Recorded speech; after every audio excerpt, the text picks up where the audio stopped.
Good evening, everyone, and welcome to the second trial session for FM March 2023 exam. हम कल वाले chapter को continue करेंगे। हमने कल ROCE किया था, अब करेंगे पे बैक पीरियड मेथड। सो पे बैक पीरियड मेथड क्या है और अब इस चैप्टर में क्या है, that is a very small portion remaining. Then we'll be in a position कि हम ये बोल सकते हैं कि ये चैप्टर खत्म। ये हमने कल कर लिया था। कल we had completed ROCE। Yes ma'am. इसके advantages disadvantages I had asked कि एक बार इनको रीड करके आना। पढ़ पाए? Yes ma'am. क्या कोई भी एडवांटेज या डिसएडवांटेज ऐसा था जो समझ में नहीं आया? बताओ जी। Anything which you could not understand? अगर नहीं पढ़े हैं तो अब पढ़ लो, जल्दी जल्दी देख लो अभी भी, अगर नहीं देखे हैं तो। ROCE में प्रोजेक्ट की लाइफ के बारे में कोई भी बात नहीं होती। क्या रिटर्न मिलेगा बस इसी बारे में बात होती है। कैश फ्लोज के बारे में बात नहीं होती, प्रॉफिट्स के बारे में बात होती है। प्रॉफिट्स अलग अलग कंपनीज अलग अलग पॉलिसीज यूज करके बना सकती हैं। अलग अलग कंपनीज अलग अलग तरीके से अपने प्रॉफिट कैलकुलेशन से मैन्युपुलेशन भी कर सकती हैं। इनमें वर्किंग कैपिटल भी कंसिडर नहीं होती। मतलब वर्किंग कैपिटल में पैसा कितना लगेगा, ROCE उसकी भी बात नहीं करती, इनिशियल कैपिटल की बात करती है बस। कहीं पे भी हमने वर्किंग कैपिटल का कोई कैलकुलेशन नहीं देखा यहाँ पे। और लास्ट, ये एक एब्सोल्यूट गेन नहीं बताता। एब्सोल्यूट गेन मतलब एग्जैक्टली इस पूरे प्रोजेक्ट से या इस पूरे के पूरे इन्वेस्टमेंट ऑप्शन से हमें क्या मिलेगा, ये वो नहीं बताता। यानी कि एब्सोल्यूट गेन एक नंबर है, वो नंबर ये मेथड नहीं देता। अब एक और मेथड पे आते हैं, पे बैक पीरियड मेथड। पे बैक पीरियड मेथड बहुत हेल्पफुल है। बेसिकली ये मेथड ये बोलता है कि एग्जैक्टली अगर हम पूरी ताकत झोंक दें तो सारे रिटर्न्स जितने भी कमा सकते हैं एक प्रोजेक्ट से, कितने सालों में ये प्रोजेक्ट हमारा लगा हुआ पैसा हमें वापस ला देगा। वापस से सुनना, हम एक प्रोजेक्ट में पैसा लगाते हैं, अब हम पूरी मेहनत करके इससे रिटर्न्स कमाने की कोशिश करते हैं। वो कौन सा पीरियड है जिसमें इतने रिटर्न्स आ जाएंगे कि हमारा कैश आउटफ्लो कवर हो जाएगा? दैट इज पे बैक पीरियड। अगर पे बैक पीरियड को मैं सिंपल डेफिनेशन से आप लोगों से पूछूं, एक प्रोजेक्ट है जिसका पे बैक पीरियड है 3 इयर्स, एक प्रोजेक्ट है जिसका पे बैक पीरियड है 5 इयर्स। आप कौन से वाला प्रोजेक्ट चूज करेंगे, यानी कौन से प्रोजेक्ट में इन्वेस्टमेंट करना पसंद करेंगे? 3 years। 3 इयर्स वाले में, नॉट 5 इयर्स, 3 इयर्स वाले में you will try to invest your money. क्यों? आप जो भी लगा रहे हैं वो 3 साल में वापस आ रहा है, जबकि दूसरे ऑप्शन में आप जो भी लगा रहे हैं वो 5 साल में वापस आएगा। यानी प्रॉफिट कमाने की सिचुएशन 5 साल के बाद आने लगेगी। 5 साल तक तो आप सिर्फ वो रिकवर करेंगे जो बेसिकली आपने जेब से लगा दिया है। अब ऐसे केस में पे बैक पीरियड बहुत यूज में आने वाला मेथड है, यानी बिजनेसेस इसको यूज करके डिसीजन मेकिंग करते हैं। So there are 2 basic methods, 2 basic formulas for pay back calculation. Number 1, जहां पे एनुअल कैश फ्लोज कांस्टेंट हो, उस केस में क्या होता है, यानी कि एनुअल कैश फ्लोज, हर साल आने वाले कैश फ्लोज सेम ही आने वाले हैं। तो ऐसे केस में पे बैक पीरियड कैसे निकलेगा? जो भी आपका इनिशियल पैसा लगा है डिवाइड बाय जो भी एनुअल कैश फ्लोज आपको मिल रहे हैं, इतने सालों में आपको पे बैक हो जाएगा। लेट्स सपोज मेरा इनिशियल इन्वेस्टमेंट था $1 लाख का, हर साल $25,000 का कैश फ्लो होने वाला है, इनफ्लो। कितने साल में पे बैक हो जाएगा? कितने सालों में पे बैक हो जाएगा? 4 साल। 4 साल, सिंपल, 4 इयर्स। 4 इयर्स में जो भी पैसा लगाया वो वापस मिल जाएगा। ठीक है, क्लियर ये बात सबको? हाँ, ये कुछ लिंक का ही गड़बड़ था यार, अब स्टूडेंट्स आने लगे। हाँ जी, clear? Clear to everyone? Drishti, Nikita, were you trying using the old link?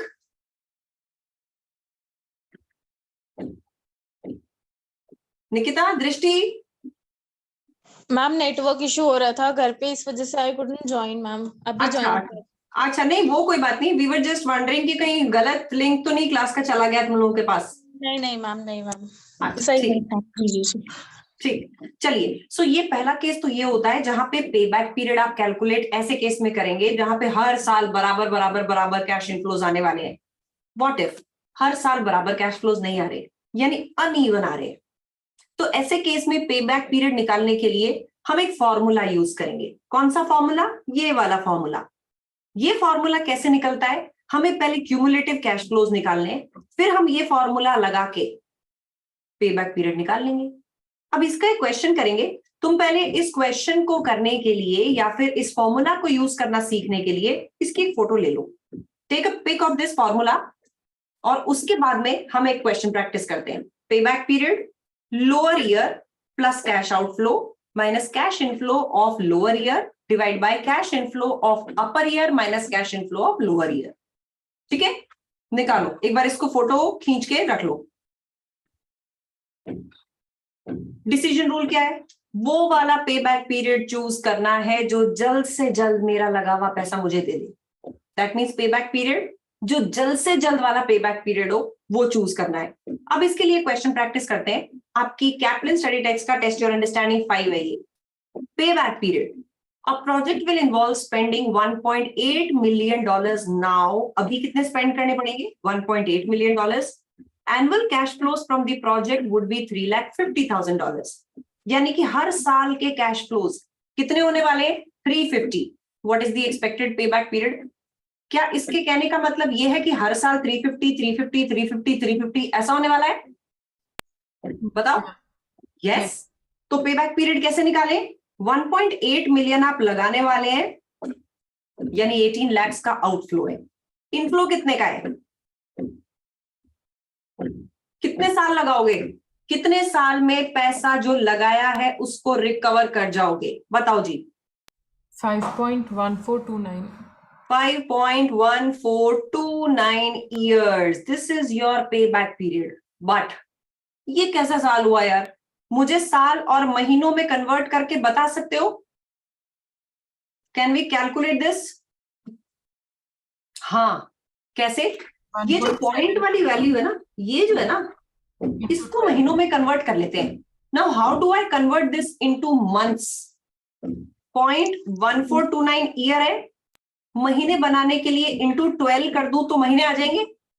How much months will be there? 0.1429 into 12 कितना है? 1.71 1.71 1.71 मंथ्स। क्या मैं इसको राउंड अप कर दूं 2 मंथ्स पे? राइट। यानी एक्सपेक्टेड पे बैक पीरियड कितना हुआ? हम 5 साल 2 महीने में इस प्रोजेक्ट पे लगा हुआ सारा पैसा रिकवर कर जाएंगे। Am I clear? बोलो। मैम दोनों Yes, को ma'am. हमें इयर्स में दिखाना पड़ेगा या मंथ्स में चलेगा? मतलब 5 चॉइसेस पे डिपेंड करेगा, चॉइसेस पे डिपेंड करेगा। If the choice says 5.14 years will work, then 5.14 years will work। 5.14 question months भी दे देता है, then you will have to convert it into months. तो जो पॉइंट्स वाला हिस्सा है उसको 12 से मल्टीप्लाई कर दो। Basically this is 0.14 year. तो महीने कितने हुए? 0.14 इंटू 12। ठीक है, got it? Yes ma'am. Clear everyone? चलो अनइवन की तरफ आ जाते हैं।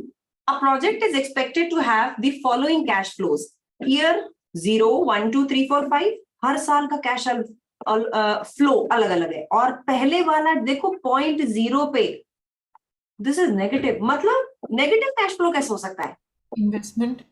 ये इन्वेस्टमेंट है। और 0.0 यानी कि ईयर 0 का क्या मतलब? अभी पैसा लगेगा। कितना पैसा लगेगा? गाइज मेरी आवाज तुम्हें साफ आ रही है? Yes ma'am. एनी ठक ठक ठक ठक you can hear? Yes ma'am. पीछे ठक ठक भी आ रही है? पीछे काम चल रहा है। चलो वो थोड़ी देर में बंद हो जाएगी, और बढ़ गई वो तो बंद हो जाएगी। Year 0, what is year 0? So this year 0 is अभी के अभी। 0.0 यानी कि टाइम 0। आज अगर हम 1900 का इन्वेस्टमेंट करते हैं तो 1 साल बाद 300 का इनफ्लो होगा, फिर 1 साल बाद 500 का इनफ्लो होगा, फिर 1 साल बाद 600, फिर 1 साल बाद 800, और ऐसे ही 500। What is the life of the project? 5 years? Yes और नो? बताओ। Yes, ma'am. ठीक है, अब ये क्या पूछ रहा है, अब ये पूछ रहा है व्हाट इज द एक्सपेक्टेड पे बैक पीरियड। तो अब जिसकी मैंने आप लोगों से फोटो खिंचवाई थी वो वाला फॉर्मूला ओपन कर लो, ओपन दैट फॉर्मूला। क्या करने वाले थे हम उसमें, हम कह रहे थे सबसे पहले तो क्यूमुलेटिव कैश फ्लो निकालेंगे। तो सबसे पहली चीज आपको करनी है क्यूमुलेटिव कैश फ्लो। मैं यहां साइड में इसको करती हूँ ईयर। क्यूमुलेटिव कैश फ्लो में बुक्स कुछ भी लेती हूँ, I never take year zero, I never take it. Pay back period निकालने में मैं ईयर जीरो कभी नहीं लेती, आई ऑलवेज टेक इनफ्लोज कब से आ रहे हैं।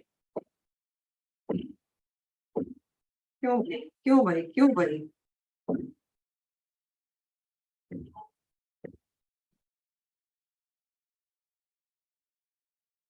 ये इनफ्लोज है।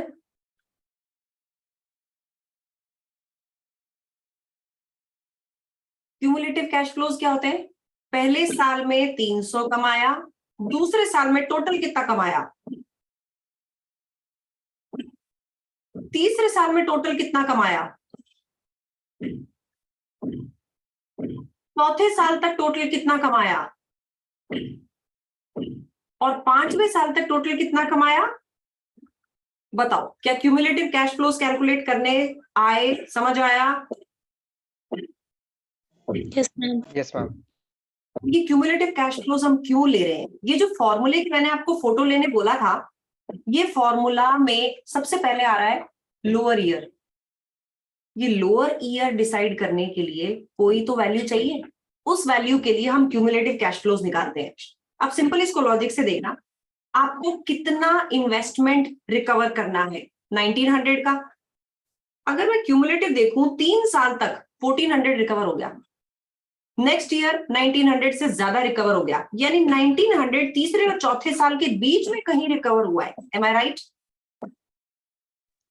बोलो, थर्ड या फोर्थ ईयर के बीच में कभी रिकवर हुआ है आपका 1900? क्योंकि थर्ड ईयर एंड पे तो 1400 ही रिकवर हुआ था, लेकिन फोर्थ ईयर एंड पे 2200 रिकवर हुआ है। इसका मतलब ये जो चौथे साल में हमने जो भी कमाई करी है तीसरे और चौथे साल में, इसी बीच में कहीं मेरी 1900 की रिकवरी हुई है। यानी अब मुझे मेरा लोअर ईयर मिल गया, मेरा पे बैक पीरियड कहां से कहां आएगा, 3 to 4 years में आएगा। Now I have the lower year and I have the upper year या हायर ईयर, मेरे पास दोनों आ गए। अब फॉर्मूला अप्लाई करते हैं। व्हाट इज द फॉर्मूला, पे बैक पीरियड का फॉर्मूला कितना होगा, lower year, lower year is what, third year plus क्या हमने कंप्लीट किया है, क्या अटेन कर लिया है हमने, कैश आउटफ्लो, कैश आउटफ्लो कितना अटेन करना है, 1900 अटेन करना है, इसमें से कितना कर लिया, cash inflow of lower year 1400 कर लिया, डिवाइड बाय 2200 माइनस 1400, यही था। मैम। ठीक है, into higher year minus lower year. करो सॉल्व इसमें, कितना आ रहा है, 3 years plus how much value, this is 500 divide by 6, 800। 800 आ रहा है ये। Yes ma'am, 500 divided by 800। 5/8। एक मिनट, मैंने ये 4 माइनस 3 करना है, so this is basically 5/8, right? Yes ma'am. 5/8 कितना आएगा,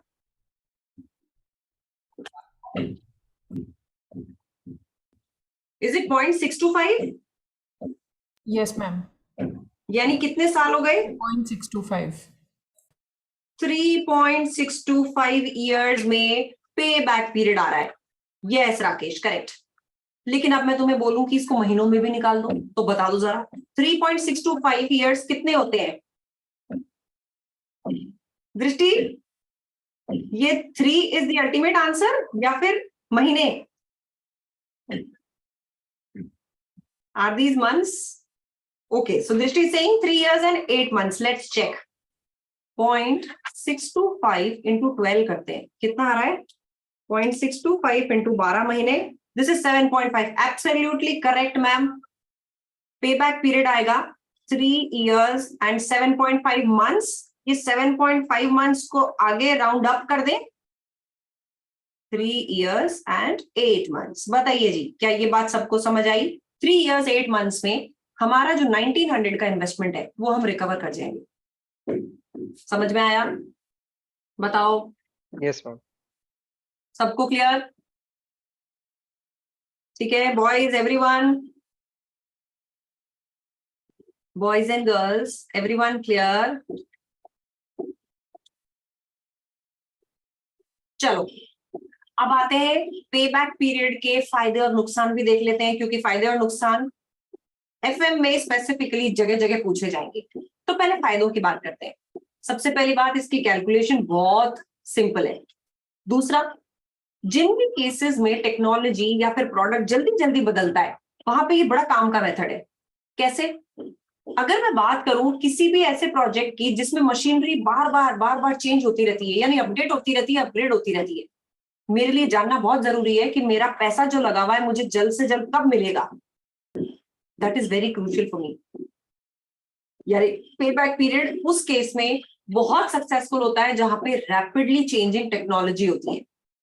अब अगर मुझे पे बैक का पता ही नहीं चल रहेगा, मैं एक ऐसी मशीनरी में पैसा इन्वेस्ट कर दूंगी जो झट से 5 साल में बदल जाने वाली है, आउटडेटेड हो जाने वाली है। यानी मुझे पता लगाना बहुत जरूरी है कि मेरा लगाया हुआ पैसा मुझे कब मिल जाएगा, रिकवरी कितने टाइम में हो जाएगी। इसलिए जहां बड़ी जल्दी जल्दी चेंजेस होते हैं टेक्नोलॉजी में, वहां पे ये पे बैक पीरियड जानना बहुत इंपॉर्टेंट होता है। तीसरा, जहां पे आपको पता है कि ये जो इन्वेस्टमेंट कंडीशंस है ये फ्यूचर में बदलने वाली है या बेटर होने वाली है, यानी कि क्या है, मेरे पास पैसे लगाने के लिए 2-3 साल का टाइम ही है, उसके बाद में मैं बेटर प्रोजेक्ट्स में पैसा लगाऊंगी। इसका मतलब इन्वेस्टमेंट कंडीशंस फ्यूचर में बेटर होंगी, तो मुझे यहां से पैसा निकालना होगा और किसी बेटर जगह पे लगाना होगा। तो यहां से पैसा तभी निकलेगा ना जब मेरे पास पैसा वापस आएगा, यानी मेरे कैश इनफ्लोज मेरा लगाया हुआ पैसा मुझे वापस देंगे, तभी तो मैं पैसा कहीं बेटर जगह लगा पाऊंगी। इसलिए इन्वेस्टमेंट कंडीशंस जब फ्यूचर में इंप्रूव होने की सिचुएशन होती है वहां पे बैक पीरियड मेथड बहुत काम का होता है। देन क्विक रिटर्न से क्या होता है, कंपनी के पास लिक्विडिटी बढ़ती है, कंपनी का रिस्क मिनिमाइज होता है। कैसे रिस्क मिनिमाइज? मैं आपको बोलूं कि आपका पैसा 10 साल बाद लौटाएंगे वर्सेस आपका पैसा 3 साल में आपके पास वापस आ जाएगा, तो ज्यादा रिस्की कौन सा है? 10 साल वाला ज्यादा रिस्की है। 10 साल बाद में आएगा, पता नहीं आएगा भी कि नहीं आएगा, लेकिन जो प्रोजेक्ट कह रहा है कि पैसा 3 साल में वापस आ जाएगा, दैट मीन्स उसमें रिस्क कम है। 3 साल तक वेट किया जा सकता है, 10 साल किसने देखा यार। Then next, it uses cash flows not accounting profit. तो कैश फ्लोज तो दिखते हैं, अकाउंटिंग प्रॉफिट मोल्ड किया जा सकता है। कैश आउटफ्लोज या कैश फ्लोज को घुमाने की जरूरत नहीं है, वो दिख रहे हैं सामने कितने हैं। Got it? एडवांटेजेस में कहीं किसी को कोई confusion? You will have this advantages का सेक्शन या question to be written in the exam, वो पूछेंगे ये। बताओ समझ आया? बताओ बताओ। हाँ जी बताइए। यस मैम आ गया। आ गया? चलो, जब एडवांटेजेस है तो कुछ डिसएडवांटेजेस भी तो होंगे। क्या डिसएडवांटेजेस होंगे? सबसे पहली बात, पे बैक पीरियड के बाद में क्या होगा, ये मेथड उसको कंसिडर ही नहीं करता। यानी ये मेथड सिर्फ इस बात पे बात करता है भैया पे बैक कितने टाइम में होगा, अरे उसके बाद में क्या होगा वो बताओ।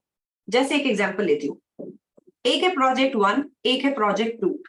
प्रोजेक्ट 1 का पे बैक है 3 इयर्स, प्रोजेक्ट 2 का पे बैक है 5 इयर्स। अगर मैं सिर्फ इतनी इंफॉर्मेशन आपको दूं, आप कौन सा प्रोजेक्ट चूज करेंगे?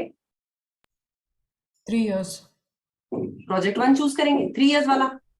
अब मैं इंफॉर्मेशन कुछ ऐड करती हूँ जो मैंने आपको बताई नहीं, क्योंकि पे बैक पीरियड मेथड में वो इंफॉर्मेशन चाहिए ही नहीं। Now life of the project is, project 1 will go for 6 years, यानी ये 6 साल तक कैश इनफ्लोज आपको देता रहेगा। Project 2 will go for 12 years. अब बताओ which project will you choose? Project 2। समझ गए? यानी ये पे बैक पीरियड की बहुत बड़ी प्रॉब्लम है। पे बैक पीरियड आने के बाद में प्रोजेक्ट कितना प्रॉफिटेबल होगा, कब तक प्रॉफिटेबल होगा, बाद में कितना रिटर्न देगा, ये सब कंसिडर करता ही नहीं है ये मेथड।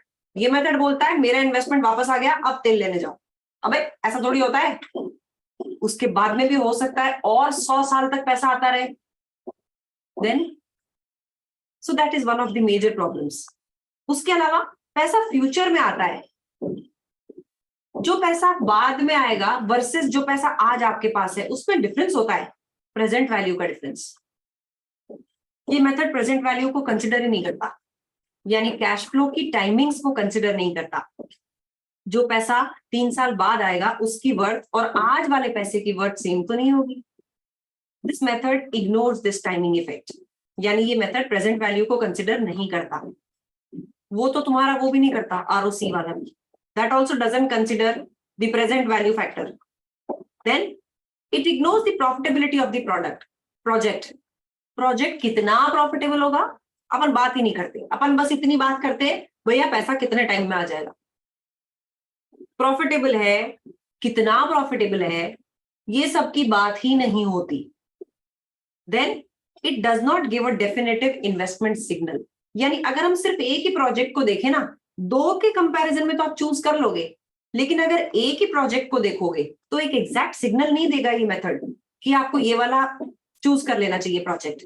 जबकि एक मेथड अभी आएगा NPV, net present value method, वो क्लियर सिग्नल देगा, जिसकी भी नेट प्रेजेंट वैल्यू पॉजिटिव है वो एक्सेप्ट कर लो। लेकिन ये ऐसा कुछ भी सिग्नल नहीं देता।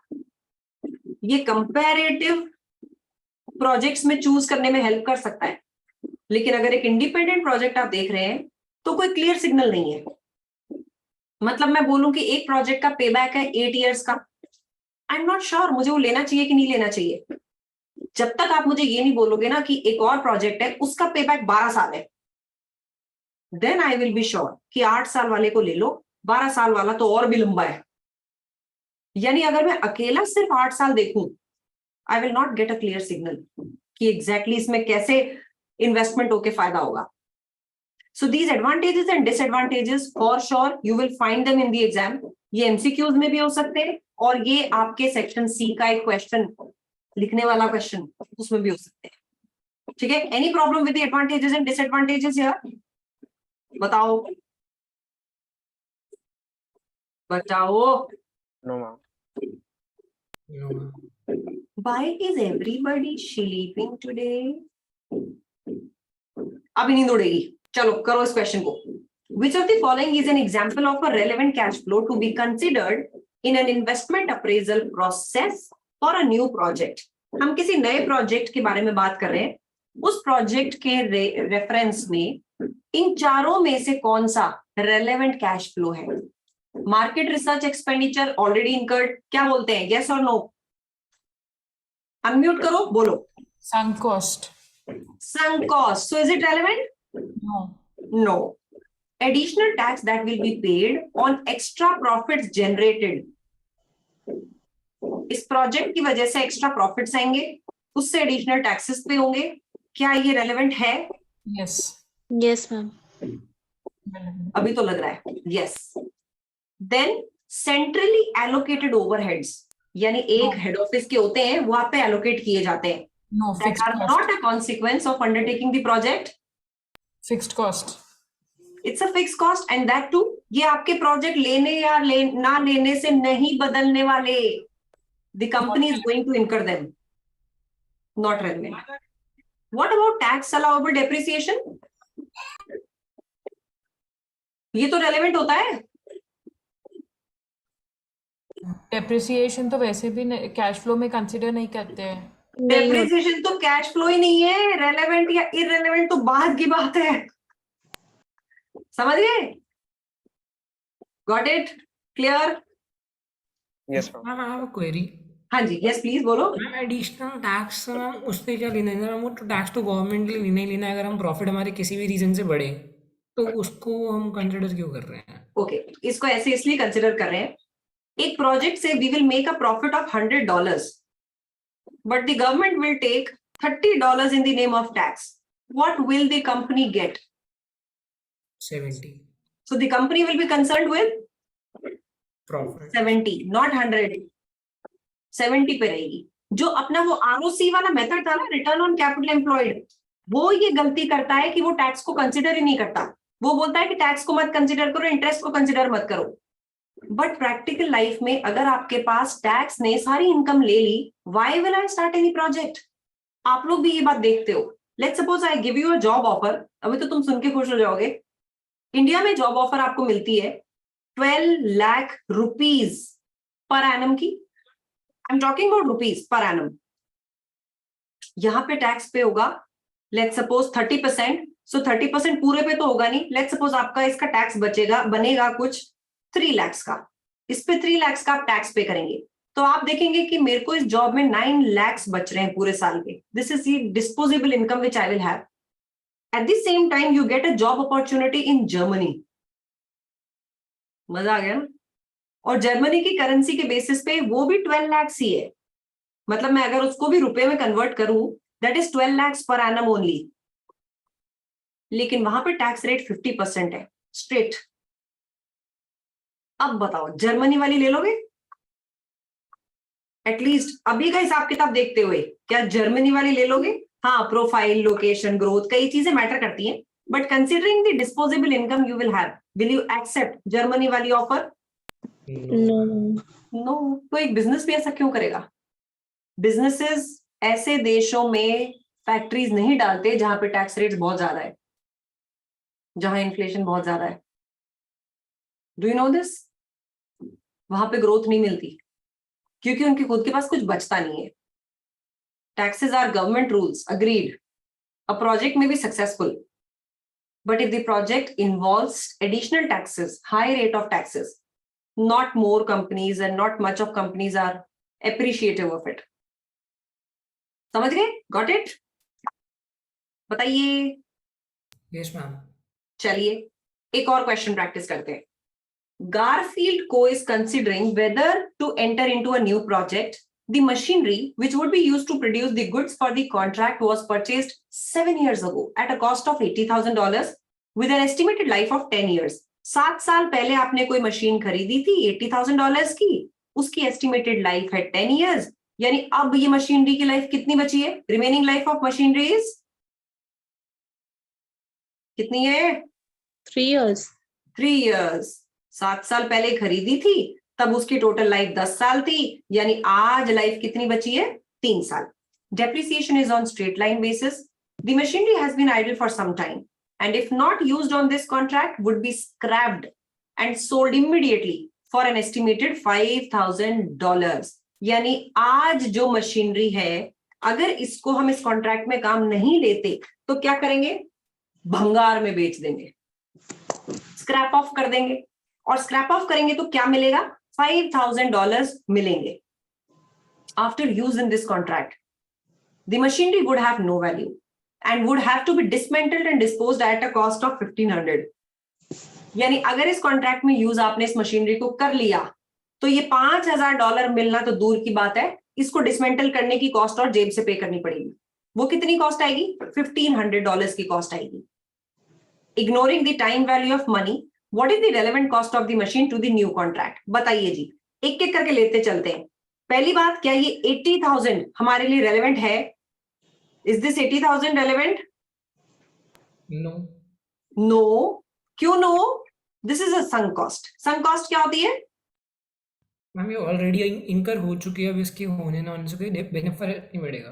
परफेक्ट। अब आप इस प्रोजेक्ट को चालू करें नहीं करें कोई फर्क नहीं पड़ता, this has already been incurred. अब दूसरी कॉस्ट पे आते हैं। इस 5,000 के बारे में आपका क्या कहना है? दिस 5,000 आज अगर इस प्रोजेक्ट को आप नहीं लेते हैं तो आप इस मशीनरी को $5,000 में बेच देंगे। क्या ये रेलेवेंट कॉस्ट है? और अगर है तो इसका नाम क्या है? अपॉर्चुनिटी कॉस्ट है मैम। बिल्कुल सही, ये रेलेवेंट तो है ही है, और एक पर्टिकुलर नाम भी होता है ऐसी कॉस्ट का, दिस इज अपॉर्चुनिटी कॉस्ट। याद आया कुछ कल का? कुछ याद आया? बताओ। Yes, ma'am. ये अपॉर्चुनिटी कॉस्ट है। अच्छा, अब इसके बारे में 1,500 पे आपका क्या ख्याल है? What about this 1,500? Future expense है। हाँ, रेलेवेंट है। इसके लिए रेलेवेंट है? Yes, it is relevant, and if you take up this project then only it is going to come into picture, वरना ये नहीं आएगी। यानी मेरे लिए 5,000 की एक अपॉर्चुनिटी कॉस्ट तो है सो है, ये 1,500 की कॉस्ट और पिक्चर में आएगी, जो इनकर करनी पड़ेगी अगर इस प्रोजेक्ट में ये मशीनरी यूज ले ली तो। Now what is the relevant cost of the machine? बताओ रेलेवेंट कॉस्ट ऑफ मशीन कितनी आएगी? Will it be 3500? Will it be 6500? Will it be 5000 और विल इट बी ओनली 1500? क्या होगी? What is the relevant cost? एक नुकसान 5000 का, दूसरा नुकसान 1500 का। क्या बोलते हो? What is the relevant cost total? 6500। Yes. तो कॉस्ट क्या होती है? नुकसान होता है। एक नुकसान तो होगा, जो $5000 आ सकते थे वो अब नहीं आएंगे। दूसरा, जेब से 1500 और जाएंगे, यानी टोटल दो नुकसान हुए, एक 5000 का, एक 1500 का। सम स्टूडेंट्स में गेट कंफ्यूज्ड विद दिस कि दोनों का नेट कर दो। नेट नहीं, 5000 आ नहीं रहा है, 5000 आ सकता था वो अब नहीं आएगा। That's a loss. So 6500 is the total relevant cost of using this machine in the project. Correct? समझ आया कुछ? Yes, बताओ। ठीक है, चलिए अब एग्जाम किट पे आते हैं। सो एग्जाम किट का एक सिंपल सा क्वेश्चन है, आपके सामने लेके आई हूं, फटाफट से इसको करो और आंसर इसका चैट बॉक्स में लिखना। मुझे मार्क करना, सबको नहीं। Peach Co's latest results are as follows. Profit before interest and tax दिया हुआ है, प्रॉफिट बिफोर टैक्स भी दिया हुआ है और प्रॉफिट आफ्टर टैक्स भी दिया हुआ है। In addition extracts from its latest statement of financial position are as follows. आपके पास इक्विटी है, आपके पास नॉन करंट लाइबिलिटीज भी है। इनका मैं क्या करूं, ये दोनों क्यों दे रखी है? ये पूछ रहे आरओसी निकालो। What is the formula for ROC? PBIT divided by capital employed. So profit before interest and tax divide by, ये तो इन्वेस्टमेंट की बात होती थी, तो इन्वेस्टमेंट ले लो, चाहे पैसा जितना लगाया हुआ है, एक ही बात होती है ना। यहाँ पे इक्विटी और नॉन करंट लाइबिलिटीज क्या है? नॉन करंट लाइबिलिटीज होते हैं लॉन्ग टर्म लोन। क्या ये पैसा लगाया हुआ नहीं है? बिजनेस इन दोनों पैसों से चल रहा है। Yes, ma'am. क्या हम इन दोनों को पैसा लगाया हुआ नहीं बोल सकते? इन्वेस्टमेंट नहीं बोल सकते? So that investment comes out to how much? 12,500. 12,500। Correct. क्या हमारे पास profit before interest and tax है? 2,500. नहीं, 2250 लेंगे। बिफोर टैक्स लेते हैं? Before नहीं, आफ्टर टैक्स लेते हैं। सॉरी, आफ्टर टैक्स जो भी बचेगा वही तो लोगे। टैक्स लेते हैं ना मैम, क्यों? क्योंकि इंटरेस्ट तो बिजनेस का प्रॉब्लम है कि उसके पास पैसा नहीं है। तो हम यहाँ पे क्या कर रहे हैं? तो यहाँ पे हम ROC निकाल रहे हैं ना, return on capital employed. Project की आरओसी निकाल रहे हैं। मैम तो आप बिजनेस लोग के पास पैसे नहीं है, वो लोन लेने जाएगा। आप क्यों कंफ्यूज कर रहे हो? देखो मैं ये करती रहूंगी। तुम्हें श्योर होना है अपने आंसर पे, ठीक है? मेरे जैसे लोग अगल बगल में एग्जामिनेशन हॉल में बैठे होते हैं। You should be sure enough कि ये answer before interest and tax क्यों है। इसलिए क्योंकि इंटरेस्ट किस पे करेगा बिजनेस? अगर कोई लोन लेगा तो लोन लेना तो उसकी प्रॉब्लम है। प्रोजेक्ट की रिक्वायरमेंट थोड़ी है कि भाई आप लोन लो। और पुअर रेटिंग वाला, पुअर क्रेडिट रेटिंग वाला जो बिजनेस होगा उस पे इंटरेस्ट भी ज्यादा लगेगा। In that case will I say that the project is not worthy? No. Tax, हम यहाँ पे भी आरओसी प्रोजेक्ट की निकाल रहे हैं। टैक्सेशन अलग अलग देशों में अलग अलग हो सकता है, बट अगेन टैक्सेशन वैसे बिजनेसेस कंसिडर करते हैं। लेकिन ये जो मेथड है ना आरओसी, ये सारी गलतियों के साथ का मेथड है। ये बोलता है टैक्सेशन को इरेज कर दो, लेकिन जब असल में इवैल्यूएशन होता है, नेट प्रेजेंट वैल्यू मेथड हो या कोई और मेथड हो, वो बोलते हैं टैक्स कंसिडर करो भैया, हमारे पास क्या बचेगा उस बेसिस पे एनालिसिस करो। जर्मनी पहुंच जाएंगे तो कुछ नहीं बचेगा, स्विट्जरलैंड पहुंच जाएंगे तो सब कुछ ही बचेगा। बहुत सारे देश है वहां पे 2% टैक्स रेट है, बहुत कुछ बचेगा। यानी आपका एक लॉस मेकिंग प्रोजेक्ट भी प्रॉफिटेबल हो जाएगा। हाँ, यहाँ पे there is zero taxation ma'am, whatever. Exactly. Dubai VAT अब इंट्रोड्यूस किया है, सालों से there was no tax, nothing. वो दैट्स देयर। लेकिन आरओसी की यही प्रॉब्लम्स है। ये कहता है कि ना मुझे इंटरेस्ट कंसिडर करना है, ना मुझे टैक्स कंसिडर करना है। तो ठीक है, मत करो भैया, लो 2500 ये लो और 12,500 ये लो। So you should have the reasons of why we do not take anything in particular method to be used. कितना आ रहा है ये? What is the ROC? 20%। पूरा into 100। आप कंफ्यूज कर देते हो कभी कभी। मैं ये चेक कर रही हूँ तुमने कल क्या सुना, because I gave all these reasons yesterday। मैंने एग्जैक्टली वही बोला। हाँ, तो आपने बिल्कुल सही बोला, बिल्कुल सही पकड़े हैं। Although I was expecting ma'am फॉर्मूले में तो बिफोर इंटरेस्ट एंड टैक्स ही लिखा हुआ है, but you gave the correct reason. मुझे वो रीजन ही सुनना था, फॉर्मूला नहीं सुनना था। ठीक है जी, clear to everyone? Yes ma'am. तो 20%, अब आप यहां क्या लिखेंगे? 20% अगर आपने लिख दिया, यू विल गेट 0 मार्क्स, 0। क्यों? क्योंकि परसेंट ऑलरेडी लिखा है। तुम टाइप क्या करना है? 20। सिर्फ 20 टाइप करना है। समझ गए? सिर्फ 20 टाइप होना है और कुछ टाइप नहीं होना है। समझ गए क्या? चलो इसको अब अपने आप करो। A company undertakes a project that involves purchasing machinery at a cost of $65,000. The machinery is used on the project for 4 years, generating operating cash inflows of $20,000 per year. It is sold at the end of the project for $10,000. Taxation is charged at a rate of 30%. Calculate the initial return on capital employed for the project for the nearest whole percentage. सबसे पहली चीज, ये initial return on capital employed क्या होता है? Initial return का मतलब क्या है? जो what is this starting initial? 65,000 पर। वो कह रहा है इनिशियल कैपिटल कॉस्ट यूज करते हुए आरओसी निकाल दो। बस, अब मैंने आपको हिंट दे दिया, निकालो। कैसे निकालोगे और क्या करोगे? सबसे पहले तो आरओसी के लिए क्या चाहिए? स्क्रैप वाला फॉर्मूला यूज करेंगे ना, माइनस सोचो स्क्रैप सोचो। Divided by 2, initial minus scrap. वो इनिशियल कैपिटल एम्प्लॉयड नहीं होती। What is that? That is average capital employed. Initial investment या इनिशियल कैपिटल एम्प्लॉयड क्या होगी यहाँ पे? स्क्रैप वैल्यू कंसिडर ही नहीं करनी, 65,000 डायरेक्टली ले लेना है बस। ठीक है, अब आरओसी के लिए क्या लेना होता है? Profit before interest and tax. Let's calculate the profit. Profit कितना आ रहा है?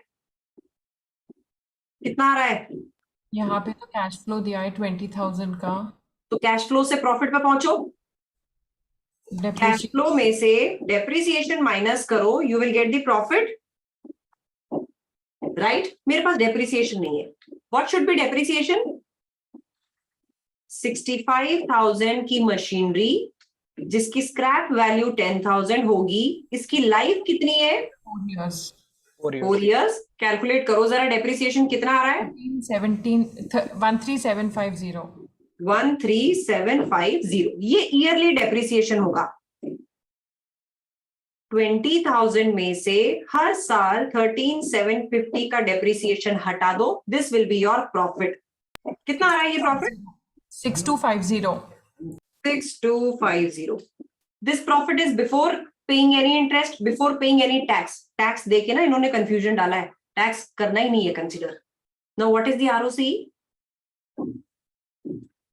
6250 divide by how much? 65,000 into 100 कर दो, आरओसी आ गई। बताओ जी कितनी आई? 5 लोगों के आंसर्स दिए। 9.61। 9.61। So Yes. Drishti has given the correct answer. Drishti nearest whole percentage पे कर दिया आपने, correct? So 9.61 को whole percentage पे round off करो, means 10%। ठीक है, ये 10% आ गया। Done। 9.62 और 9.61 और whole percentage means 10%। समझ गए? बताओ। Clear clear clear? बोलो भाई। Yes ma'am. Yes, ma'am.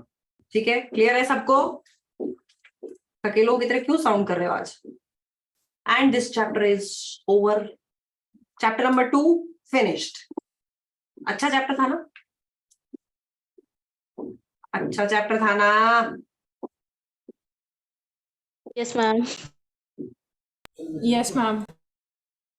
अबे तो रो और सो क्यों रहे हो? नेक्स्ट चैप्टर, चैप्टर नंबर 3 चालू करा दूंगी। ऐसा करो 10 मिनट ब्रेक लेके आओ, will catch up at 6 o'clock।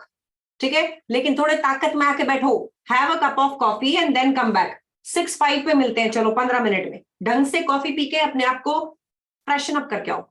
Okay okay. Okay. Yes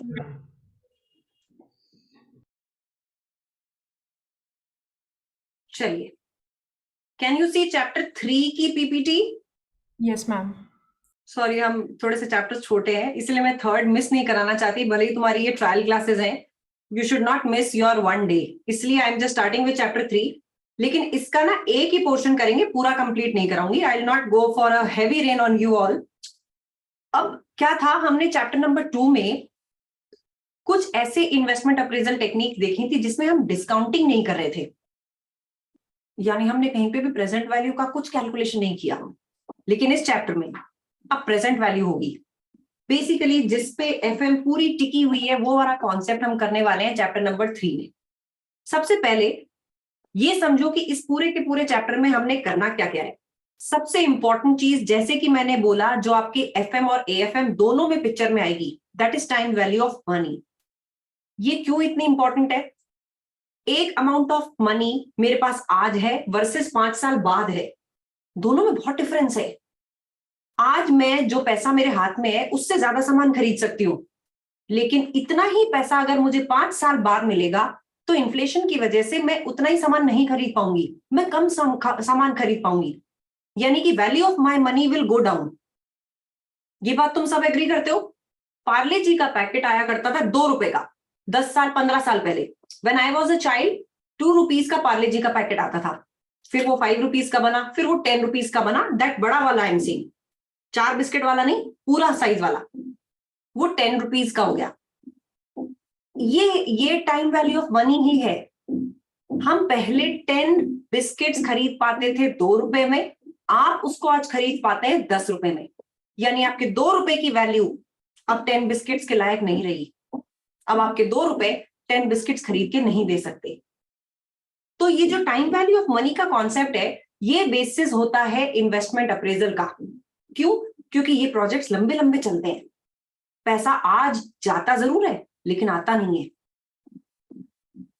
इसलिए हमेशा एक बिजनेसमैन कोशिश ये करता है कि मेरे पास जो पैसा आएगा, अगर मैं उसको आज की वैल्यू पे लेके आऊं तो क्या प्रोजेक्ट वर्थवाइल है, क्या प्रोजेक्ट अच्छा है, एक्सेप्ट करना चाहिए।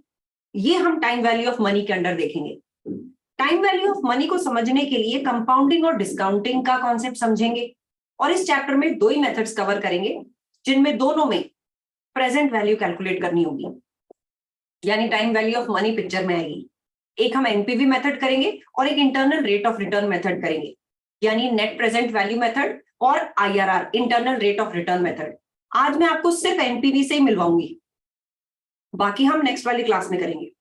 तो एक एक करके समझते हैं। टाइम वैल्यू ऑफ मनी पे सबसे पहले आते हैं। टाइम वैल्यू ऑफ मनी, जैसा कि मैंने बोला, एक अमाउंट ऑफ पैसा आज मिले उसकी वर्थ ज्यादा होती है एज कंपेयर टू वही अमाउंट ऑफ पैसा 2 साल 3 साल 5 साल बाद मिले। That is the time value of money. अब कंपाउंडिंग और डिस्काउंटिंग क्या होते हैं? ये जो कंपाउंडिंग है, ये आप अपनी क्लास 8th में करके आए हैं मैथ्स में। मतलब आज हम $100 इन्वेस्ट करते हैं, इसके ऊपर 10% की रेट से इंटरेस्ट मिलता है। आपको 1 साल का इंटरेस्ट मिलता है 10 का, अब आपका अमाउंट होता है 110। अब आपको इंटरेस्ट फिर से 10% मिलेगा।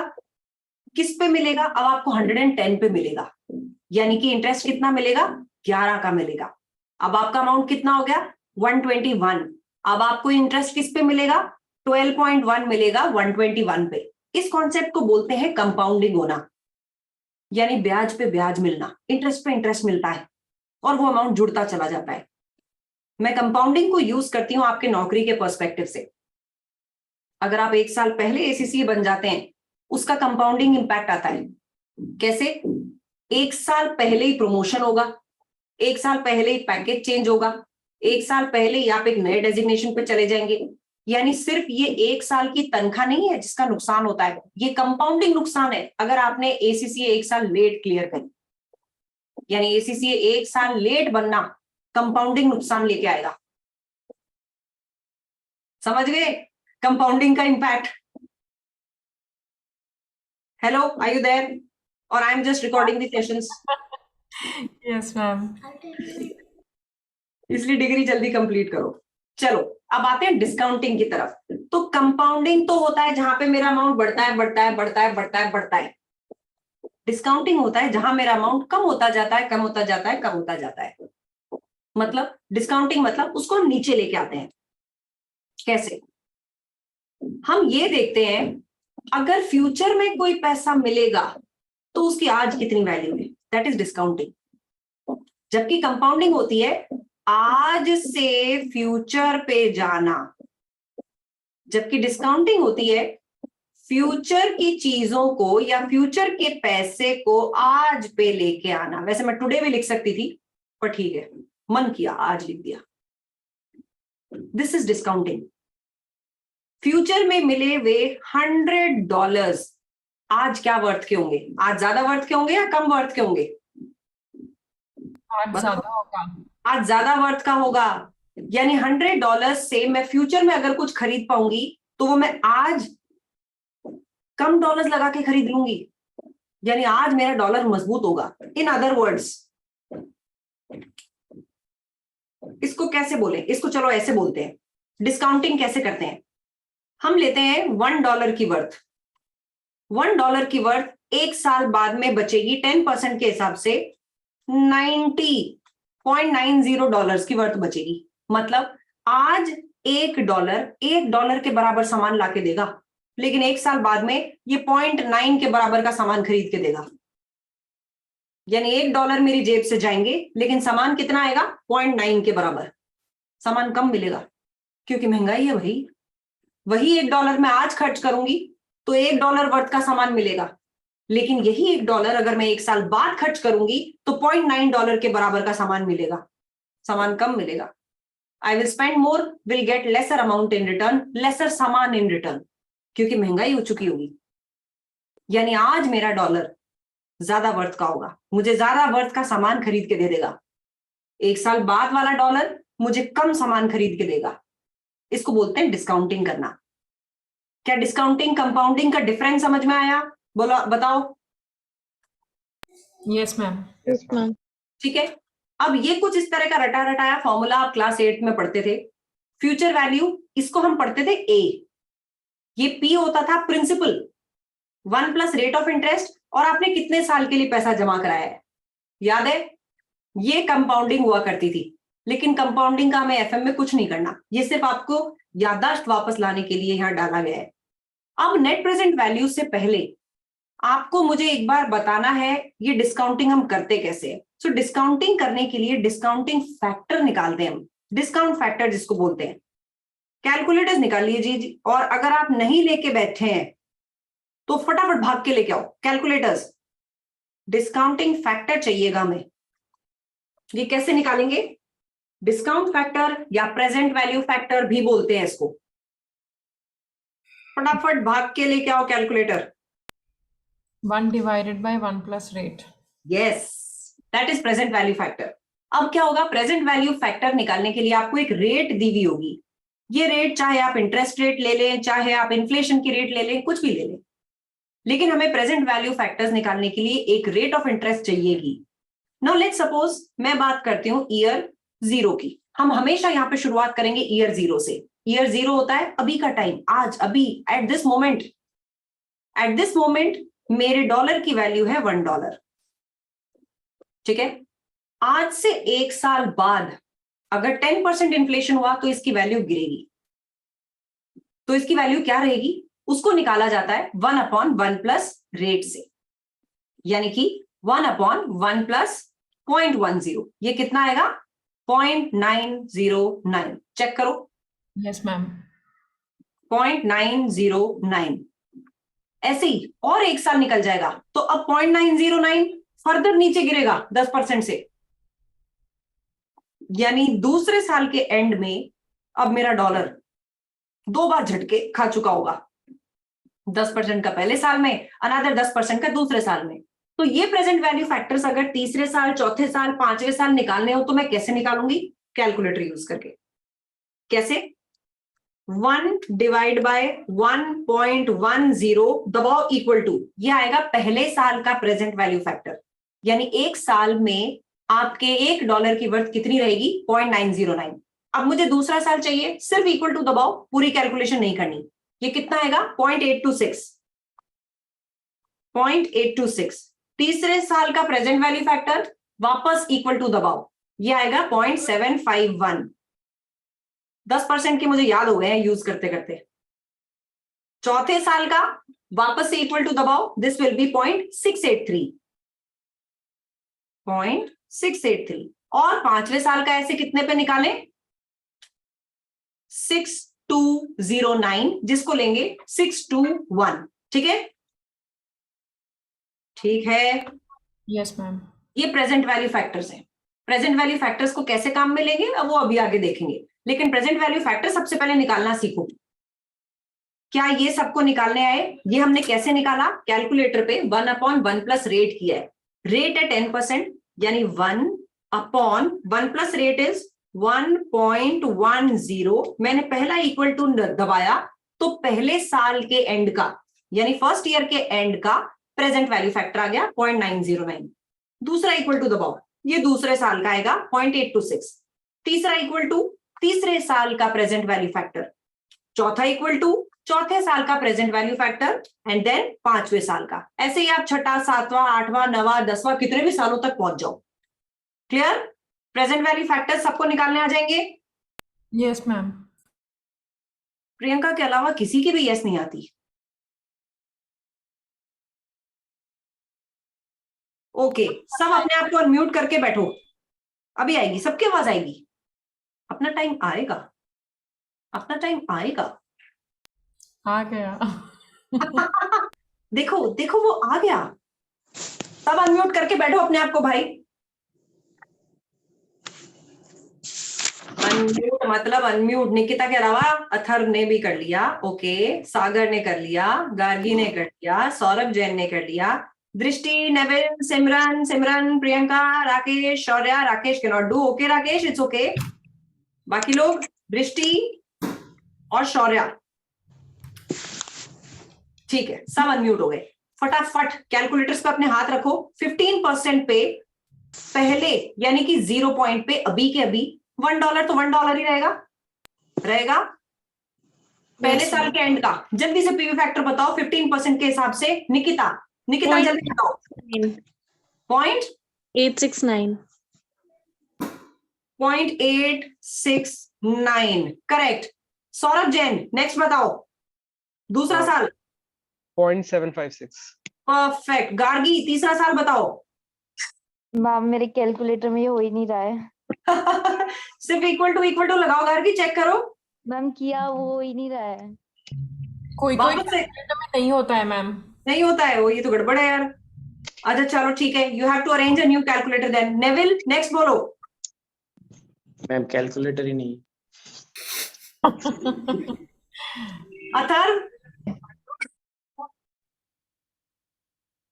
अथर्व जल्दी से बोलो, तीसरे साल का। सिमरन गुप्ता जल्दी से बोलो। मैम 0.657। 657, very good. शौर्या जल्दी से बोलो, चौथा साल। मैम 0.571। 572 ले लूं? हाँ हाँ 572 राउंड अप करके। ठीक है। राकेश जल्दी से चैट बॉक्स में डालो पांचवा।